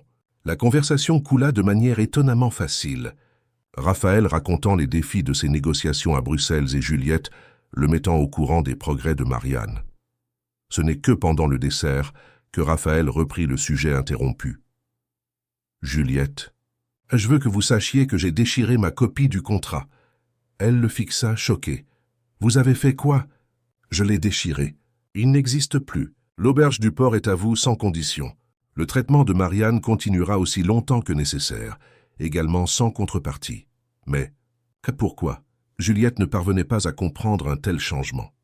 Raphaël hésita avant de répondre, ses yeux fixés sur le verre de vin qu'il faisait tourner entre ses doigts. « Parce que j'ai découvert que certaines choses ne peuvent être ni achetées ni imposées par des contrats. Elles doivent se produire naturellement, ou elles n'ont aucune valeur. » L'aveu flotta entre eux, chargé de significations implicites. Juliette sentit une boule dans sa gorge, émue non seulement par les mots, mais par la transformation dont elle était témoin chez l'homme en face d'elle. « Et votre désir d'un héritier ?» demanda-t-elle à voix basse. « Il est toujours là, » admit Raphaël, « mais pas à n'importe quel prix, pas au détriment du bonheur d'une autre personne. » Après le dîner, ils marchèrent ensemble dans les jardins illuminés de la demeure. La nuit était claire, avec une pleine lune qui déversait son argent sur le paysage méticuleusement conçu. C'était la première fois qu'ils parlaient vraiment sans l'ombre du contrat entre eux. « Ma femme s'appelait Hélène », dit soudain Raphaël, brisant un silence confortable qui s'était installé. « Elle était photographe, spécialisée dans la nature. Nous nous sommes rencontrés quand elle a fait un reportage sur les entrepreneurs français pour un magazine international. Nous nous sommes mariés 6 mois plus. » Tardons d'essayer, Juliette l'écoutait attentivement, sachant combien cette révélation lui coûtait. Elle était enceinte de 7 mois quand elle a décidé de faire un dernier voyage professionnel avant la naissance. Un reportage dans le parc national du Mercantour. Sa voix devint plus basse, chargée de douleur. Le 4x4 dans lequel elle se trouvait avec le guide a eu un accident sur une route escarpée pendant un orage. Personne n'a survécu. « Je suis désolé, Raphaël, » murmura Juliette, résistant à l'envie de toucher son bras en guise de réconfort. « J'aurais dû être avec elle, » continua-t-il. « Nous avions prévu d'y aller ensemble. Mais une réunion de dernière minute avec des investisseurs étrangers m'en a empêché. J'ai fait passer le travail en premier, comme toujours. » Sa voix trembla légèrement. « Depuis, je me suis plongé dans les affaires. J'ai transformé Montignac Investissement en un empire, comme si cela pouvait combler le vide qui restait. » Juliette sentit les larmes lui monter aux yeux. Sa douleur était palpable, brute même après tant d'années. « Et ça a fonctionné ?» demanda-t-elle doucement. Raphaël eut un rire amer. « Qu'en pensez-vous » 7 ans plus tard, je suis un homme qui a tenté d'acheter une femme pour avoir un enfant, comme si je pouvais remplacer ce que j'ai perdu par un contrat. Sans réfléchir, Juliette prit sa main. C'était la première fois qu'ils se touchaient au-delà des salutations formelles, et un courant électrique sembla passer entre eux. « Nous commettons tous des erreurs quand nous souffrons, » dit-elle. « L'important est de s'en rendre compte et d'essayer de réparer. » Raphaël regarda leurs mains jointes, puis son visage. La lumière de la lune mettait en valeur ses yeux verts et adoucissait ses traits, lui donnant une beauté éthérée qui lui coupa le souffle. « Vous me donnez envie d'être une meilleure personne ?» « Juliette Allary, dit-il, les mots sortant comme une confession. Son cœur s'accéléra. Ils étaient dangereusement proches maintenant. La tension entre eux, palpable dans l'air nocturne. Les yeux de Raphaël descendirent vers ses lèvres, et un instant Juliette fut certaine qu'il allait l'embrasser. Au lieu de cela, il recula légèrement, lâchant sa main. Il se fait tard. Nous devrions rentrer. Le retour à la demeure se fit en silence, chacun perdu dans ses propres pensées. Dans l'escalier menant aux chambres, ils s'arrêtèrent, une atmosphère d'attente dans l'air. « Bonne nuit, Juliette, » dit Raphaël, sa voix plus rauque que d'habitude. « Bonne nuit, » répondit-elle. luttant contre la déception qu'elle ressentait. Elle se tourna pour monter, mais sa voix l'arrêta. Juliette. Elle se retourna, le trouvant plus proche qu'elle ne s'y attendait. « Oui? Aimeriez-vous dîner à nouveau avec moi demain ?» demanda-t-il, une vulnérabilité presque juvénile dans son ton. Juliette sourit, sentant une chaleur se répandre dans sa poitrine. « J'adorerais. » Les jours suivants, une nouvelle routine s'installa. Dîners ensemble tous les soirs, conversations qui se prolongeaient jusqu'au petit matin, révélations mutuelles qui construisaient un pont sur l'abîme qui les avait initialement séparés. Il n'y avait plus de mention du contrat, juste deux adultes apprenant à se connaître, découvrant des affinités surprenantes et des différences qui, au lieu de les éloigner, créaient un équilibre inattendu. Juliette raconta son enfance à Cassis, sa mère élevant 2 filles seules, les difficultés financières, son rêve interrompu d'étudier l'art, son mariage avec Charles, un amour sincère mais bref, interrompu par un accident cardiovasculaire qui l'avait emporté 3 ans plus tôt. Raphaël, de son côté, parla de la pression de grandir en tant que fils unique d'un magnate implacable, de son parrain Auguste, comme une figure paternelle plus présente que son propre père, de sa détermination à prouver sa valeur par les affaires et de la transformation qu'Hélène avait apportée à sa vie avant la tragédie. Marianne sortit de l'hôpital, mais choisit de rester dans un appartement fourni par Raphaël près de l'hôpital pour faciliter le suivi médical. Elle lançait toujours des regards inquiets à sa sœur chaque fois que le nom de Raphaël apparaissait dans les conversations. Mais elle commençait à remarquer le changement chez Juliette, une lueur dans les yeux, une légèreté dans les gestes, des signes d'un bonheur qu'elle n'avait pas vu depuis longtemps. Un soir particulièrement agréable, après un dîner décontracté, Raphaël invita Juliette à découvrir son voilier, ancré dans la marina de l'île de Porquerolles, sur la côte d'Azur. Ce serait juste pour un week-end. Nous pourrions partir vendredi et revenir dimanche, proposa-t-il, avec une attente à peine dissimulée dans la voix. J'adorerais, répondit Juliette, sentant un nœud à l'estomac, en réalisant les implications de l'invitation. Un week-end ensemble, loin de la demeure et de Paris, était une étape importante. Vendredi, ils partirent tôt en direction de la côte. Le voyage en voiture fut tranquille, avec un Raphaël étonnamment détendu au volant de son Range Rover, fredonnant des chansons de la variété française qui passaient à la radio, une facette de lui que Juliette n'aurait jamais imaginée. L'île de Porquerolles les accueillit avec un soleil radieux et une brise marine qui firent que Juliette se sentit immédiatement chez elle, lui rappelant Cassis. La marina où le voilier de Raphaël était amarré était exclusive, fréquentée par l'élite nautique du pays. Le Célène, un nom qui fit déglutir Juliette en le lisant sur la coque, était un imposant voilier de 45 pieds, aux lignes élégantes et aux finitions luxueuses. Raphaël la guida à bord avec une fierté évidente, lui montrant chaque détail de l'embarcation qu'il utilisait rarement. « C'est magnifique », commenta Juliette, sentant le bois poli sous ses pieds nus. « C'est Hélène qui l'a choisi », dit Raphaël avec un sourire mélancolique. Elle disait qu'un jour nous ferions le tour du monde avec notre fils. Le commentaire flotta entre eux, chargé de sens. Raphaël semblait tâter le terrain observant sa réaction. « Et vous le voulez toujours ?» demanda courageusement Juliette. Faire le tour du monde avec un enfant? Ses yeux rencontrèrent les siens, intenses et sincères. « Oui, mais maintenant j'imagine un équipage différent. » Le cœur de Juliette s'accéléra à cette insinuation. Ils se regardèrent un long moment, la tension entre eux presque palpable. « On va naviguer un peu ?» suggéra Raphaël, brisant le charme. « La journée est parfaite. » Ils passèrent l'après-midi à naviguer dans les eaux entre Porquerolles et la côte, Raphaël lui enseignant patiemment les bases de la voile. Juliette se révéla une élève rapide, et bientôt ils travaillaient en parfaite harmonie, comme s'ils avaient navigué ensemble pendant des années. Quand le soleil commença à se coucher, Raphaël jeta l'ancre dans une petite crique isolée, où l'eau cristalline reflétait le ciel aux teintes orangées et roses. Ils dînèrent sur le pont, sous les premières étoiles, avec un repas simple qu'il avait préparé lui-même, un autre talent caché qui surprit Juliette. « Vous êtes plein de surprises. »« Raphaël de Montignac », commenta-t-elle après avoir goûté le poisson grillé aux herbes qu'il avait servi. « Je pourrais dire la même chose de vous, » répondit-il, ses yeux ne quittant jamais les siens. « Je n'ai jamais rencontré quelqu'un comme vous, Juliette. Que voulez-vous dire? Quelqu'un de si authentique, sans artifice, sans intention cachée. Vous êtes exactement ce que vous paraissez être. Et c'est une bonne chose? Demanda-t-elle avec un sourire timide. C'est extraordinaire, répondit Raphaël, sa voix baissant d'un octave. Dans mon monde, la sincérité est une denrée rare et précieuse. L'atmosphère entre eux changea, se chargeant d'une intensité qui grandissait depuis des semaines. Quand Raphaël lui toucha délicatement le visage, Juliette sentit un frisson parcourir tout son corps. Il s'approcha lentement, lui laissant le temps de reculer si elle le souhaitait. Mais elle ne le voulait pas. Pour la première fois depuis qu'elle avait signé ce contrat, elle était absolument certaine de ce qu'elle désirait. Leurs lèvres se rencontrèrent sous le ciel étoilé, et le baiser, d'abord doux, presque révérencieux, s'approfondit bientôt. Libérant des semaines de tension contenue, les mains de Raphaël glissèrent dans son dos, la rapprochant, tandis que ses doigts à elle s'emmêlaient dans ses cheveux. Quand ils se séparèrent enfin, haletant, l'expression sur le visage de Raphaël était de pure admiration. « Juliette, je n'avais pas prévu ça en vous amenant ici, dit-il, la tenant toujours dans ses bras.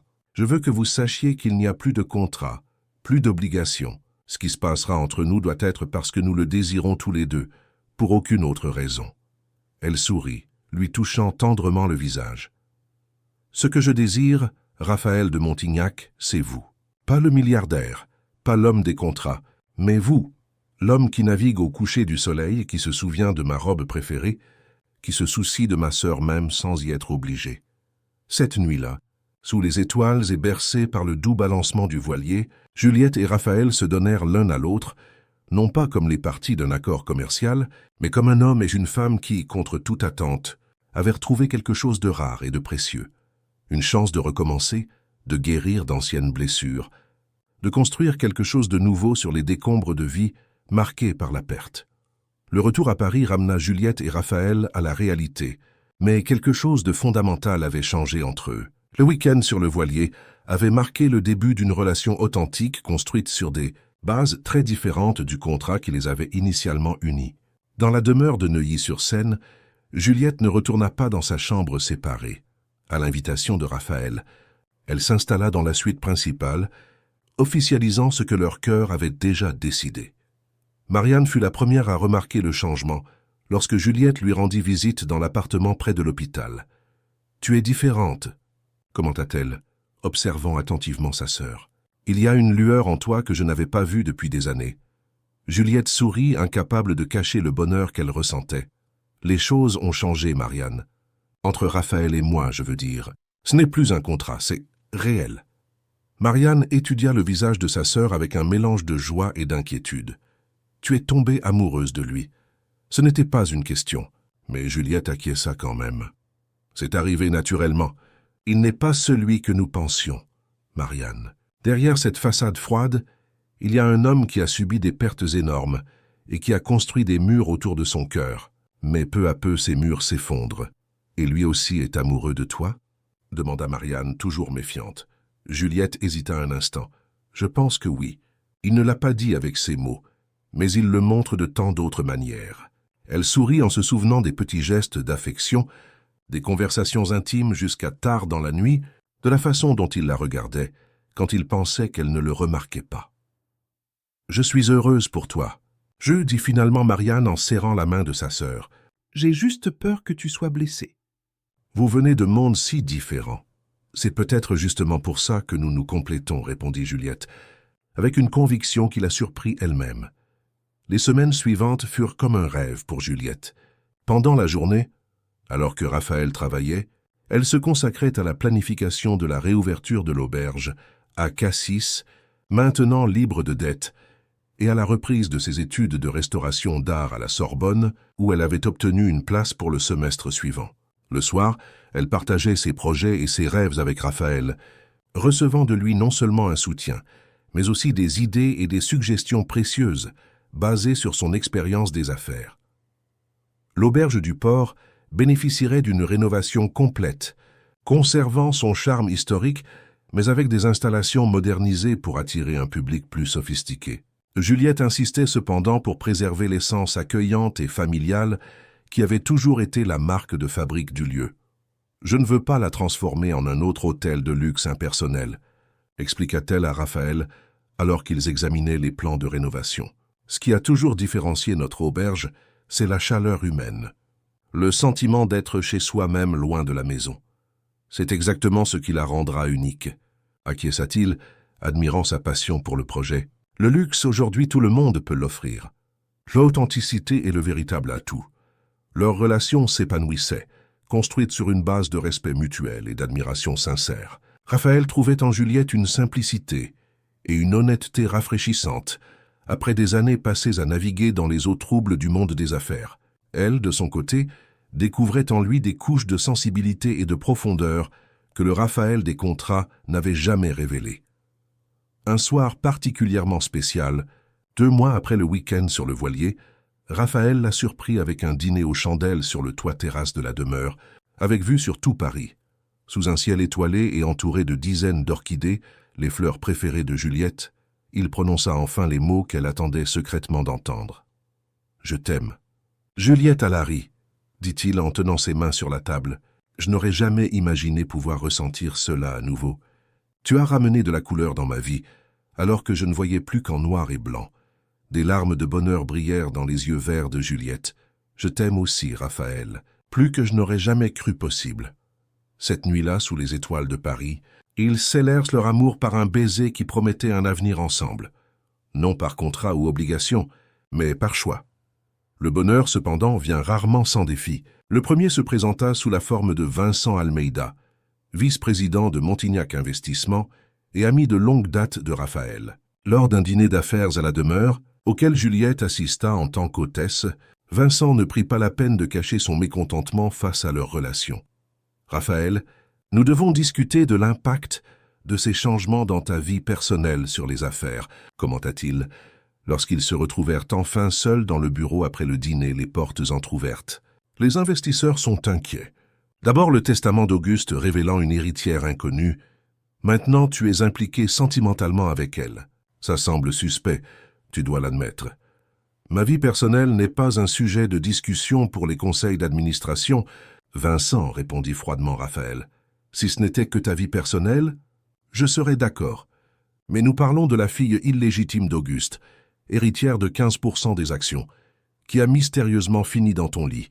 Les actionnaires remettent en question tes décisions, Raphaël. Des rumeurs circulent selon lesquelles tu es émotionnellement compromis.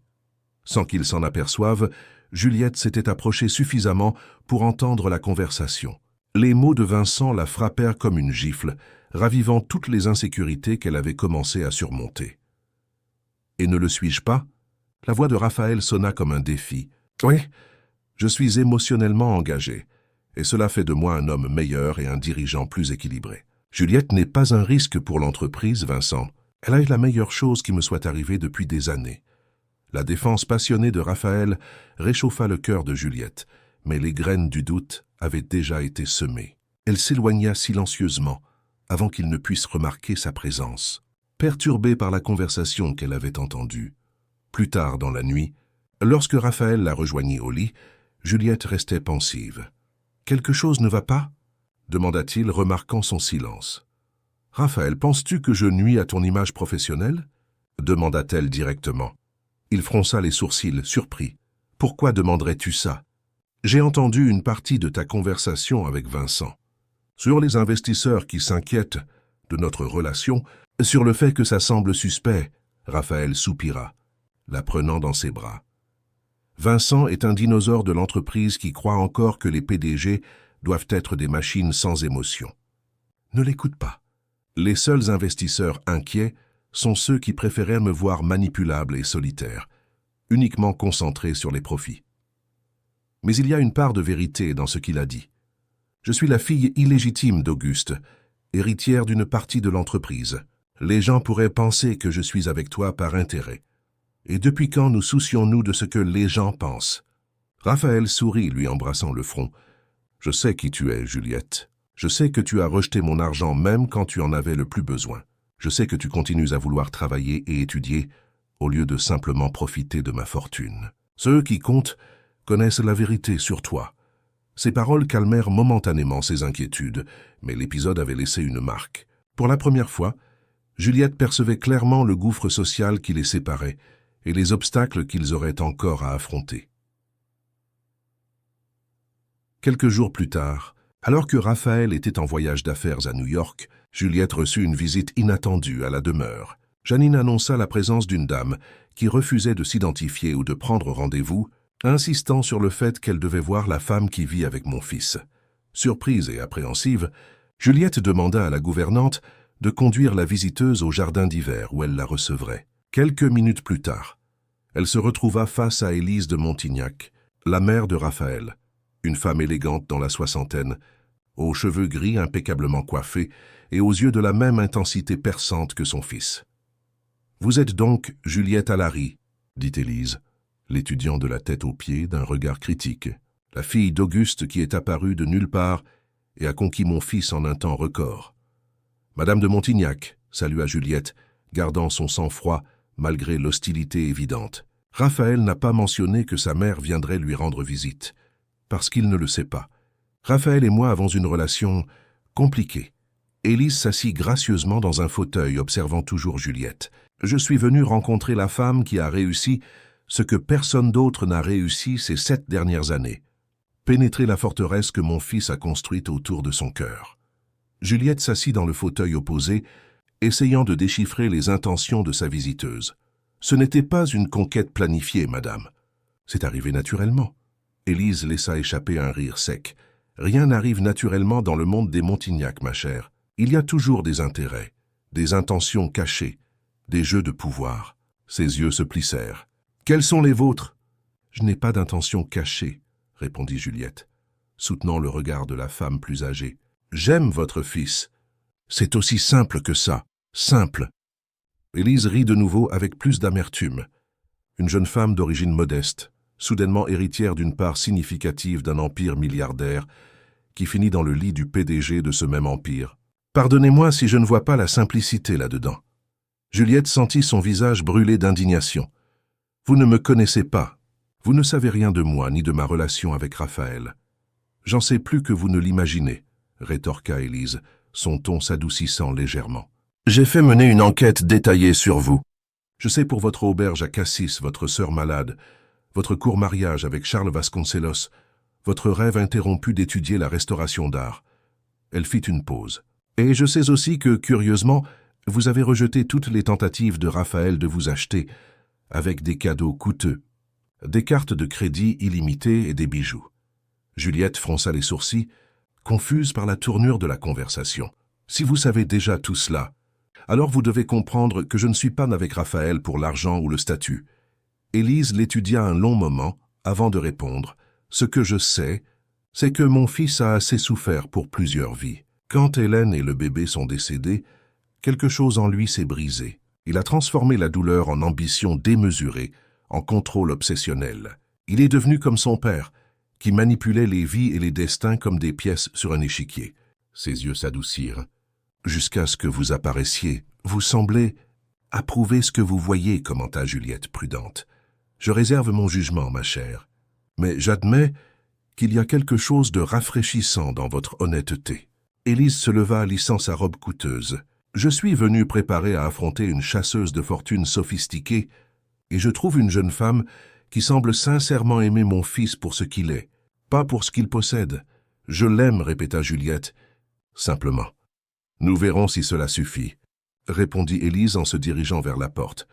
Le monde dans lequel Raphaël vit peut être impitoyable avec les gens qui n'y sont pas nés, Juliette. Préparez-vous à des batailles que vous n'imaginez même pas. Avant de sortir, Élise se retourna une dernière fois, une dernière chose. Raphaël a-t-il mentionné des projets d'avenir? Un mariage peut-être? La question prit Juliette au dépourvu. Pas spécifiquement. Nous vivons le présent, nous apprenons à mieux nous connaître. Élise acquiesça pensive. Intéressant. Raphaël a toujours été un homme de plan méticuleux. Le fait qu'il n'ait pas tracé de feuille de route précise pour vous deux, elle laissa la phrase en suspens. Dites-lui que je suis passé. Dites-lui que sa mère aimerait dîner avec vous deux la semaine prochaine. Sur ce, elle partit, laissant Juliette troublée et confuse. Le commentaire final d'Élise avait touché un point sensible qu'elle-même évitait d'examiner. Malgré l'intensité de leur relation, Raphaël n'avait jamais mentionné de plan concret pour l'avenir. Il vivait au jour le jour, sans engagement verbalisé au-delà de l'amour qu'il partageait. Quand Raphaël revint de New York 3 jours plus tard, Juliette lui raconta la visite surprise de sa mère. À sa grande surprise, il ne parut pas dérangé. Ce n'était qu'une question de temps avant qu'elle n'apparaisse, commenta-t-il en défaisant ses valises. Ma mère a toujours eu le don de flairer les changements dans ma vie. Qu'as-tu pensé d'elle? Intimidante, répondit honnêtement Juliette. Mais je pense que j'ai réussi le test, d'une certaine manière. Elle veut dîner avec nous la semaine prochaine. Raphaël sourit, la prenant dans ses bras. Cela signifie qu'elle t'a vraiment apprécié. Élise de Montignac ne perdrait pas son temps avec quelqu'un qu'elle désapprouve. Elle a mentionné ton père, commenta Juliette avec précaution. Elle a dit que tu devenais comme lui. L'expression de Raphaël s'assombrit. Mon père était un manipulateur brillant, capable de tout pour le pouvoir et le contrôle. Peut-être qu'elle a raison. Le contrat que je t'ai proposé au début, il secoua la tête. C'était exactement le genre de choses qu'Henri de Montignac aurait fait. Mais tu as changé d'avis, lui rappela Juliette, en lui touchant tendrement le visage. Tu as déchiré le contrat, tu te souviens? Grâce à toi, dit-il en l'embrassant doucement. Tu m'as rappelé qu'il y a plus dans la vie que des contrats et des acquisitions. Cette nuit-là, ils firent l'amour avec une intensité renouvelée, comme s'ils ressentaient tous deux inconsciemment le besoin de réaffirmer le lien qui les unissait.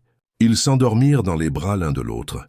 Juliette se sentant en sécurité et aimée, malgré les doutes que la visite d'Élise avait semés.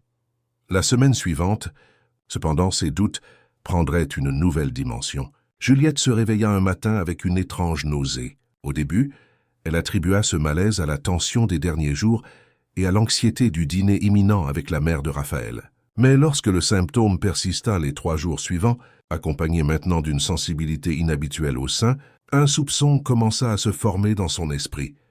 Sur une impulsion, elle acheta un test de grossesse dans une pharmacie loin de Neuilly, où elle ne serait pas reconnue.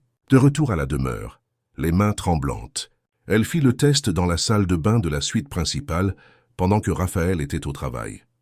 2 minutes plus tard, elle fixait le résultat positif. Un tourbillon d'émotions contradictoires s'emparant d'elle. Joie, peur, incertitude. Tout se mélangeait dans sa poitrine alors qu'elle observait les 2 lignes qui confirmaient ce que son corps savait déjà. Elle était enceinte de Raphaël de Montignac. L'ironie de la situation ne lui échappait pas. L'enfant qui devait initialement être le fruit d'un contrat froid était maintenant en route, conçu dans l'amour et le désir sincère. Mais que signifierait cela pour sa relation avec Raphaël? Serait-il heureux de la nouvelle, ou la soupçonnerait-il d'avoir planifié la grossesse pour assurer sa place dans sa vie? Assise sur le bord de la baignoire, le test toujours à la main, Juliette se retrouva face à un dilemme. Devait-elle le dire immédiatement à Raphaël ou attendre le bon moment, peut-être après le dîner avec Élise? Et comment réagirait-il à la nouvelle qu'elle accomplirait finalement? Involontairement, la clause principale du contrat qu'il avait lui-même déchirée. Perdue dans ses pensées, elle n'entendit pas la porte de la suite s'ouvrir. Raphaël, qui avait décidé de rentrer plus tôt ce jour-là pour lui faire la surprise, entra dans la salle de bain et la trouva assise là, le test de grossesse clairement visible dans sa main. « Juliette » l'appela-t-il, sa voix dissimulant mal le choc. Elle leva les yeux, croisant son regard. Pendant un instant terrible, elle ne vit que de la surprise dans son expression, sans pouvoir déchiffrer si elle était bonne ou mauvaise. Puis, lentement, les yeux de Raphaël descendirent vers le test dans sa main et revinrent à son visage. « Tu es... » Juliette acquiesça, incapable de parler. Un tourbillon d'émotions traversa le visage de Raphaël. Choc, confusion, puis progressivement, quelque chose qui ressemblait à une joie prudente, contenue. « Je n'ai pas planifié ça, » s'empressa-t-elle de dire. « Je jure que ce n'était pas intentionnel. Je sais que nous n'avons pas parlé d'enfants, que c'est peut-être trop tôt. » Raphaël s'approcha lentement, s'agenouillant devant elle. Quand il parla enfin, sa voix était chargée d'émotion.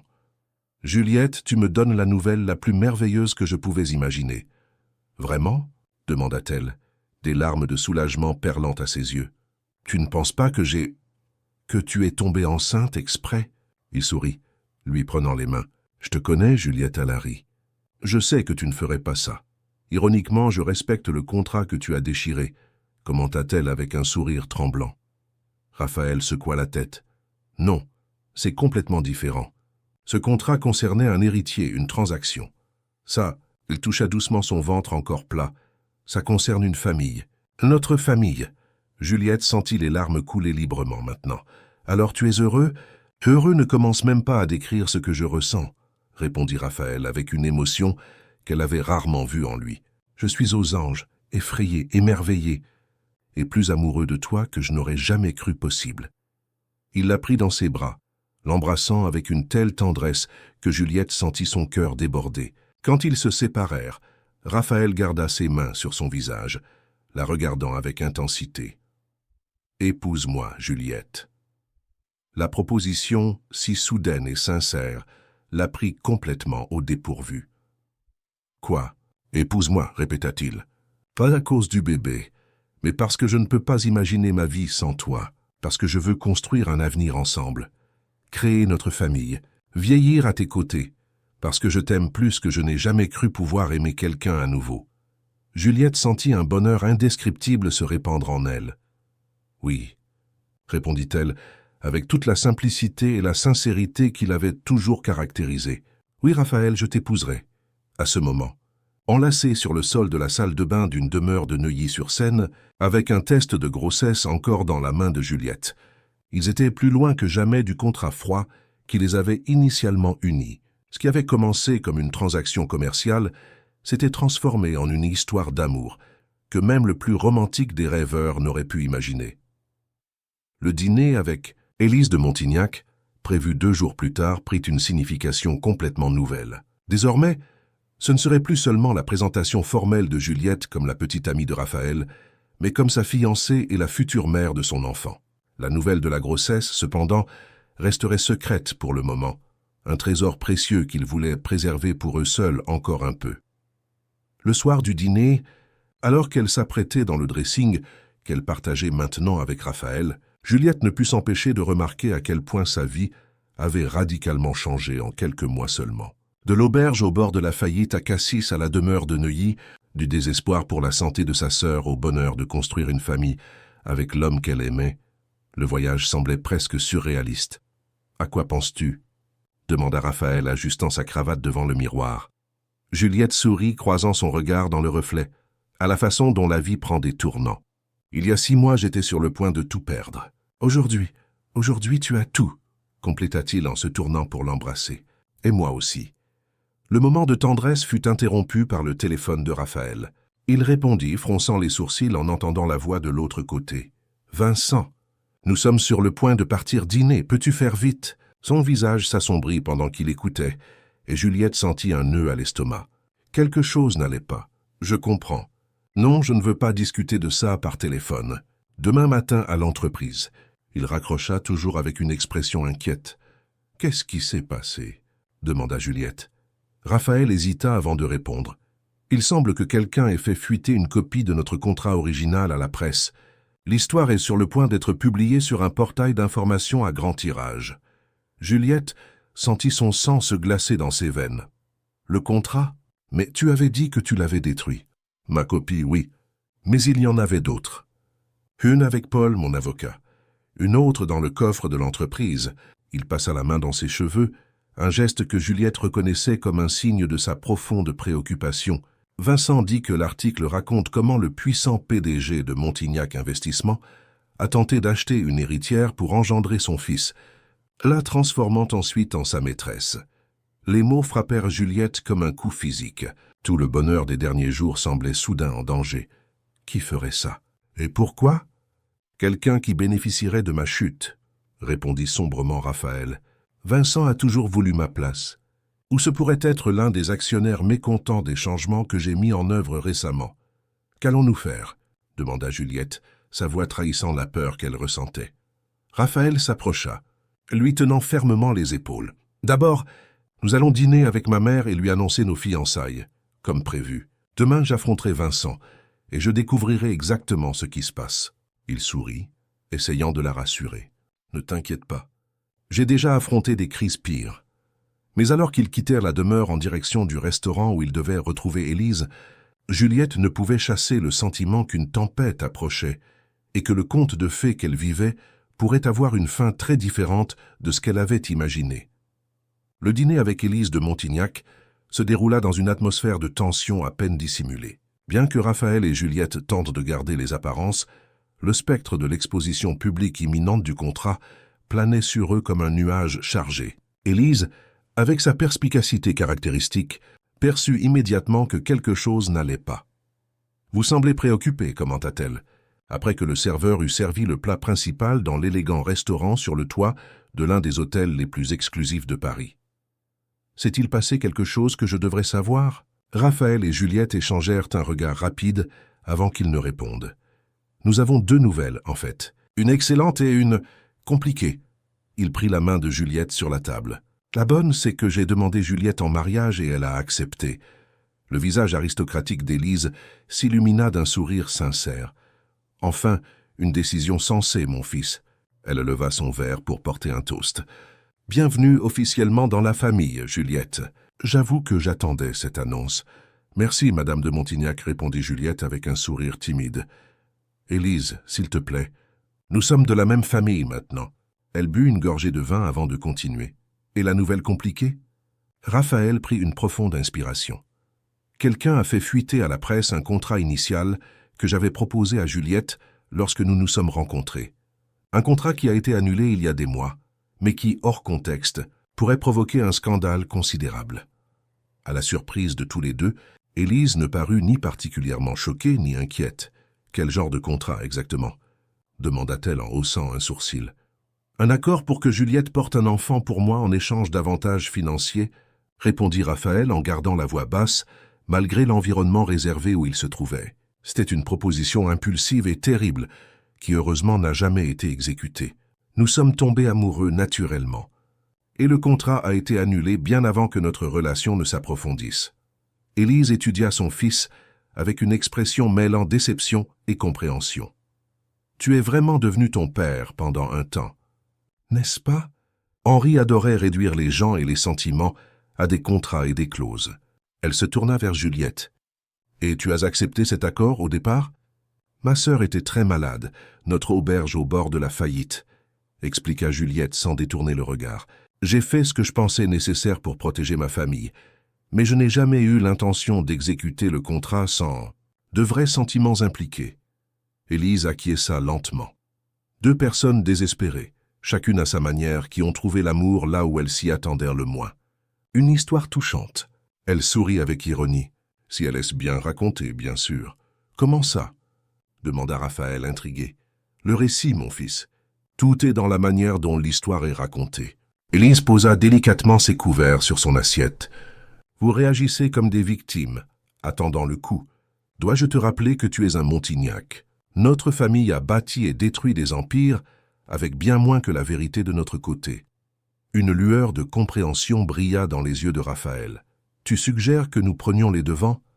Que nous racontions notre version avant que l'article ne soit publié? » « Ah, exactement. » Élise sourit, satisfaite. « La différence entre un scandale et une histoire d'amour émouvante n'est qu'une question de perspective. Et qui de mieux pour raconter votre histoire que vous-même? » La suggestion d'Élise était audacieuse, mais elle avait du sens. Au lieu d'attendre l'attaque, il pouvait prendre le contrôle du récit. Raphaël prit immédiatement son téléphone et appela son attaché de presse, programmant une interview exclusive pour le lendemain avec l'un des journalistes les plus respectés du pays, quelqu'un connu pour son intégrité et sa sensibilité. Le reste du dîner se déroula dans une atmosphère plus légère, Élise partageant des histoires de l'enfance de Raphaël et Juliette, parlant de ses projets pour l'auberge à Cassis. Au moment des adieux, Élise surprit Juliette avec une étreinte sincère. « Tu es bonne pour lui, » murmura-t-elle à son oreille, « mieux que tout ce que j'aurais pu imaginer qu'il trouverait. » De retour à la demeure, Raphaël et Juliette passèrent des heures à se préparer pour l'interview du lendemain. Ils décidèrent d'être complètement honnêtes, reconnaissant l'erreur initiale du contrat, mais en la contextualisant avec toute la vérité. Le deuil prolongé de Raphaël pour sa femme et son fils à naître, la lutte désespérée de Juliette pour sa sœur malade, et comment le destin avait transformé un accord froid en une véritable histoire d'amour et de rédemption. « Et pour le bébé ?» demanda Juliette, blottie dans les bras de Raphaël alors qu'ils finalisèrent les préparatifs au lit. « Devrions-nous mentionner la grossesse ?» Raphaël lui caressa tendrement le visage. « Il est encore tôt, quelques semaines seulement. Il vaut peut-être mieux garder ce bonheur pour nous pour l'instant. » Il sourit. « De plus, si nous le mentionnons maintenant, on aura l'air d'utiliser le bébé pour valider notre histoire. » Juliette acquiesça, d'accord avec la sagesse de cette décision. « J'ai peur. Raphaël, confessa-t-elle, sa voix fluette dans la pénombre de la chambre. Et si cette exposition publique affecte notre relation? Et si c'est trop pour nous? Il la serra plus fort. Nous avons traversé pire séparément. Ensemble, nous pouvons affronter n'importe quelle tempête. L'interview réalisée dans la bibliothèque de la demeure le lendemain matin fut intense et émouvante. Le journaliste François Meunier, connu pour son approche humaine et éthique, mena la conversation avec respect et profondeur. Raphaël et Juliette ouvrirent leur cœur, partageant non seulement les faits, mais aussi les émotions qui les sous-tendaient. Raphaël parla ouvertement de la perte traumatisante d'Hélène et de leur fils à naître, de la manière dont la douleur l'avait transformé en quelqu'un d'obsédé par le contrôle, quelqu'un qui croyait pouvoir acheter même la paternité par un contrat. « J'étais brisé, admit-il, tenant la main de Juliette devant les caméras. Je pensais pouvoir combler le vide avec de l'argent et du pouvoir. Le contrat que j'ai proposé était le reflet d'un homme qui avait oublié comment aimer, comment faire confiance. » Juliette, à son tour, raconta sa lutte pour maintenir sa sœur en vie et l'auberge à flot après la mort de son mari, et comment l'accord avec Raphaël lui avait d'abord semblé être sa seule issue. « J'ai accepté par désespoir, mais j'ai découvert que je ne pourrais pas le respecter sans de vrais sentiments, » expliqua-t-elle, avec la dignité simple qui la caractérisait toujours. « Heureusement, je n'ai jamais eu à faire ce choix. Le contrat a été annulé bien avant que notre relation ne commence vraiment. » « Et quand est-ce arrivé ?» demanda François. « Quand avez-vous réalisé qu'il y avait plus qu'un accord entre vous ?» Raphaël et Juliette échangèrent un regard chargé d'intimité avant qu'ils ne répondent. « Pour moi, c'est quand je l'ai vu m'affronter sans peur le premier jour, défendant sa dignité même face à la possibilité de tout perdre. Juliette m'a mis au défi d'être un homme meilleur dès le début, même sans s'en rendre compte. » L'interview, publiée le lendemain sous forme de reportage spécial, provoqua une vive émotion nationale. Au lieu du scandale que ses ennemis attendaient, Raphaël et Juliette gagnèrent la sympathie du public avec leur histoire de rédemption et d'amour véritable, née des circonstances les plus improbables. Les réseaux sociaux furent inondés de messages de soutien. La valeur des actions de Montignac Investissement grimpa, et le plan de Vincent pour discréditer Raphaël se retourna contre lui. Une semaine après l'interview, Raphaël convoqua une réunion du conseil d'administration et proposa le renvoi de Vincent pour violation de l'éthique et tentative de sabotage. « Tu ne peux pas prouver que c'était moi », le défia Vincent lors de la réunion tendue. « Je n'en ai pas besoin », répondit calmement Raphaël. « Le conseil a déjà voté. Ta trahison t'a coûté non seulement ton poste, mais aussi la confiance de cette entreprise. Tes actions sont bloquées à la vente pour 1 an. Et après cela, Montignac aura la priorité d'achat à un prix préfixé. Tu es fini ici, Vincent. » La victoire sur Vincent, cependant, ne fut que le début d'une période de profonde transformation dans la vie de Raphaël et Juliette. La menace écartée et leur relation plus forte que jamais, ils purent enfin se concentrer sur l'avenir qu'ils souhaitaient construire ensemble. 3 mois après l'interview, alors que la grossesse de Juliette ne pouvait plus être cachée, ils annoncèrent l'heureuse nouvelle à leurs amis et à leur famille lors d'une petite célébration à l'auberge du port, l'auberge de Cassis que Juliette avait rénovée avec sa touche personnelle, alliant le charme historique original à des installations modernes de luxe.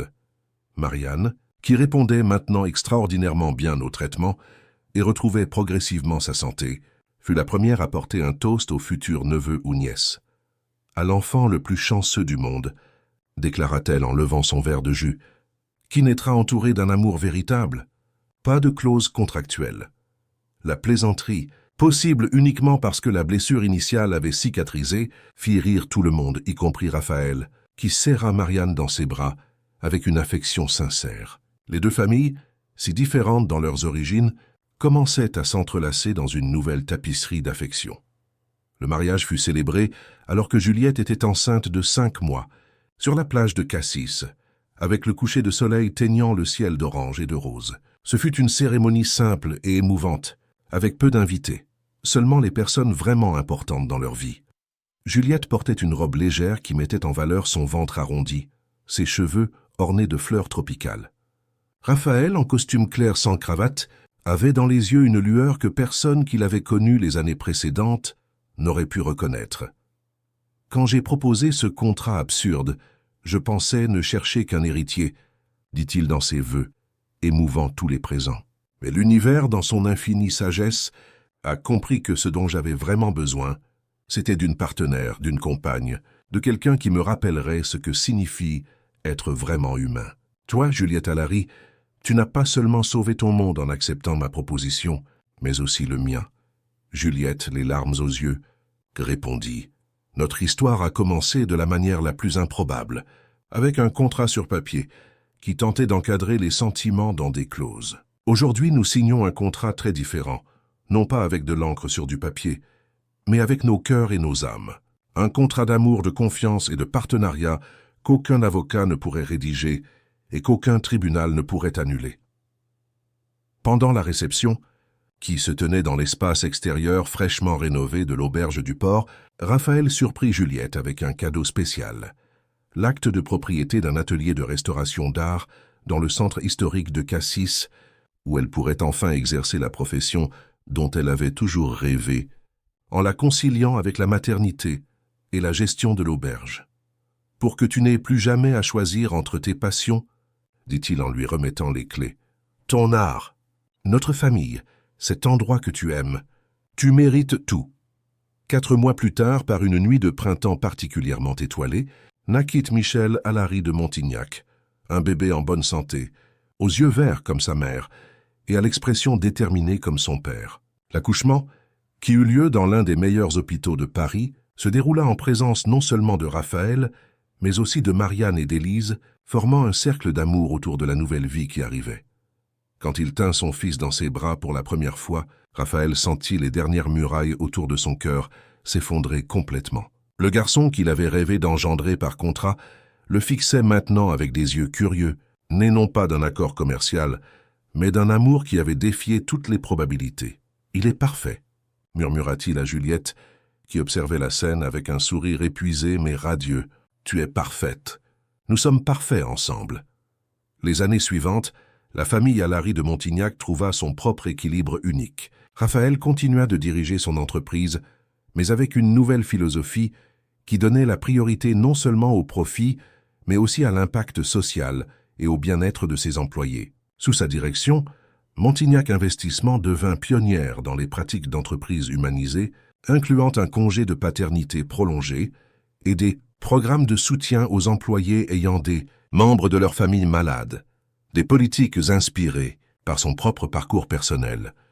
Juliette partagea son temps entre la maternité, la gestion de l'auberge et son nouvel atelier de restauration, qui acquit bientôt une réputation nationale pour son travail méticuleux dans la préservation du patrimoine historique français. L'auberge du port, sous sa gestion renouvelée, devint non seulement un succès commercial, mais aussi un centre culturel qui promouvait l'art et l'histoire de Cassis.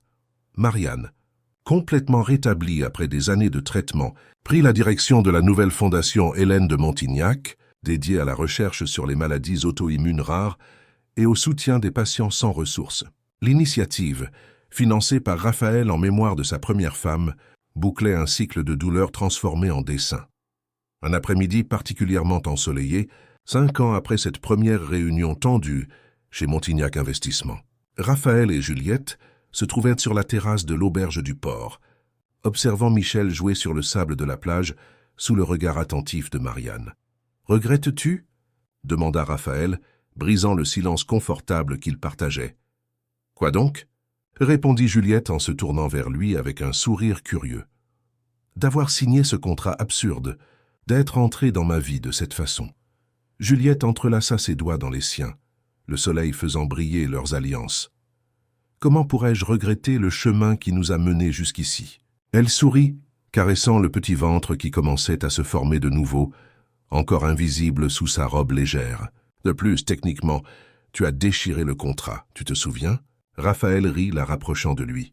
« La meilleure décision de ma vie. » Il lui embrassa tendrement le front. « Enfin, la deuxième meilleure. La première a été de te laisser entrer dans mon bureau ce jour-là, même si c'était pour me défier et mettre mon monde-sens dessus-dessous. » Juliette appuya sa tête sur son épaule, contemplant son fils qui construisait des châteaux de sable avec la concentration intense si caractéristique de son père. « Tu sais à quoi je pense parfois ? Que notre contrat a été rempli finalement. Pas celui sur papier, avec des clauses et des exigences, mais un bien plus important écrit dans nos âmes avant même que nous nous connaissions. Un contrat d'amour, murmura Raphaël, citant ses vœux de mariage. Exactement. Le seul qui compte vraiment. Alors que le soleil commençait à se coucher sur la mer à Cassis, peignant le ciel des mêmes couleurs qui avaient été témoins de leur mariage des années auparavant. Raphaël et Juliette restèrent enlacés sur la terrasse de l'auberge qu'ils avaient failli perdre et qui symbolisait maintenant leur foyer commun. Michel courait maintenant vers eux, les cheveux sombres mouillés par la mer, les yeux verts brillants de joie. La preuve vivante que les plus beaux contrats de la vie sont ceux écrits non pas avec de l'encre, mais avec le cœur. Fin de l'histoire, chers auditeurs, nous espérons que le parcours de Juliette et Raphaël a touché vos cœurs. Une histoire qui a commencé par un contrat froid et s'est terminée par l'amour le plus pur, nous rappelant que les chemins du cœur sont imprévisibles et merveilleux. Pour continuer à vous émouvoir avec des histoires tout aussi captivantes, retrouvez notre playlist spéciale en cliquant sur le lien sur votre gauche. Si cette histoire a éveillé quelque chose en vous, n'oubliez pas de vous abonner à notre chaîne et de laisser un like sur cette vidéo. Chaque jour, nous vous proposons des histoires uniques qui explorent la complexité de la vie et la beauté des sentiments humains. Dites-nous dans les commentaires, croyez-vous qu'un véritable amour puisse naître des circonstances les plus improbables? Nous attendons vos réflexions avec impatience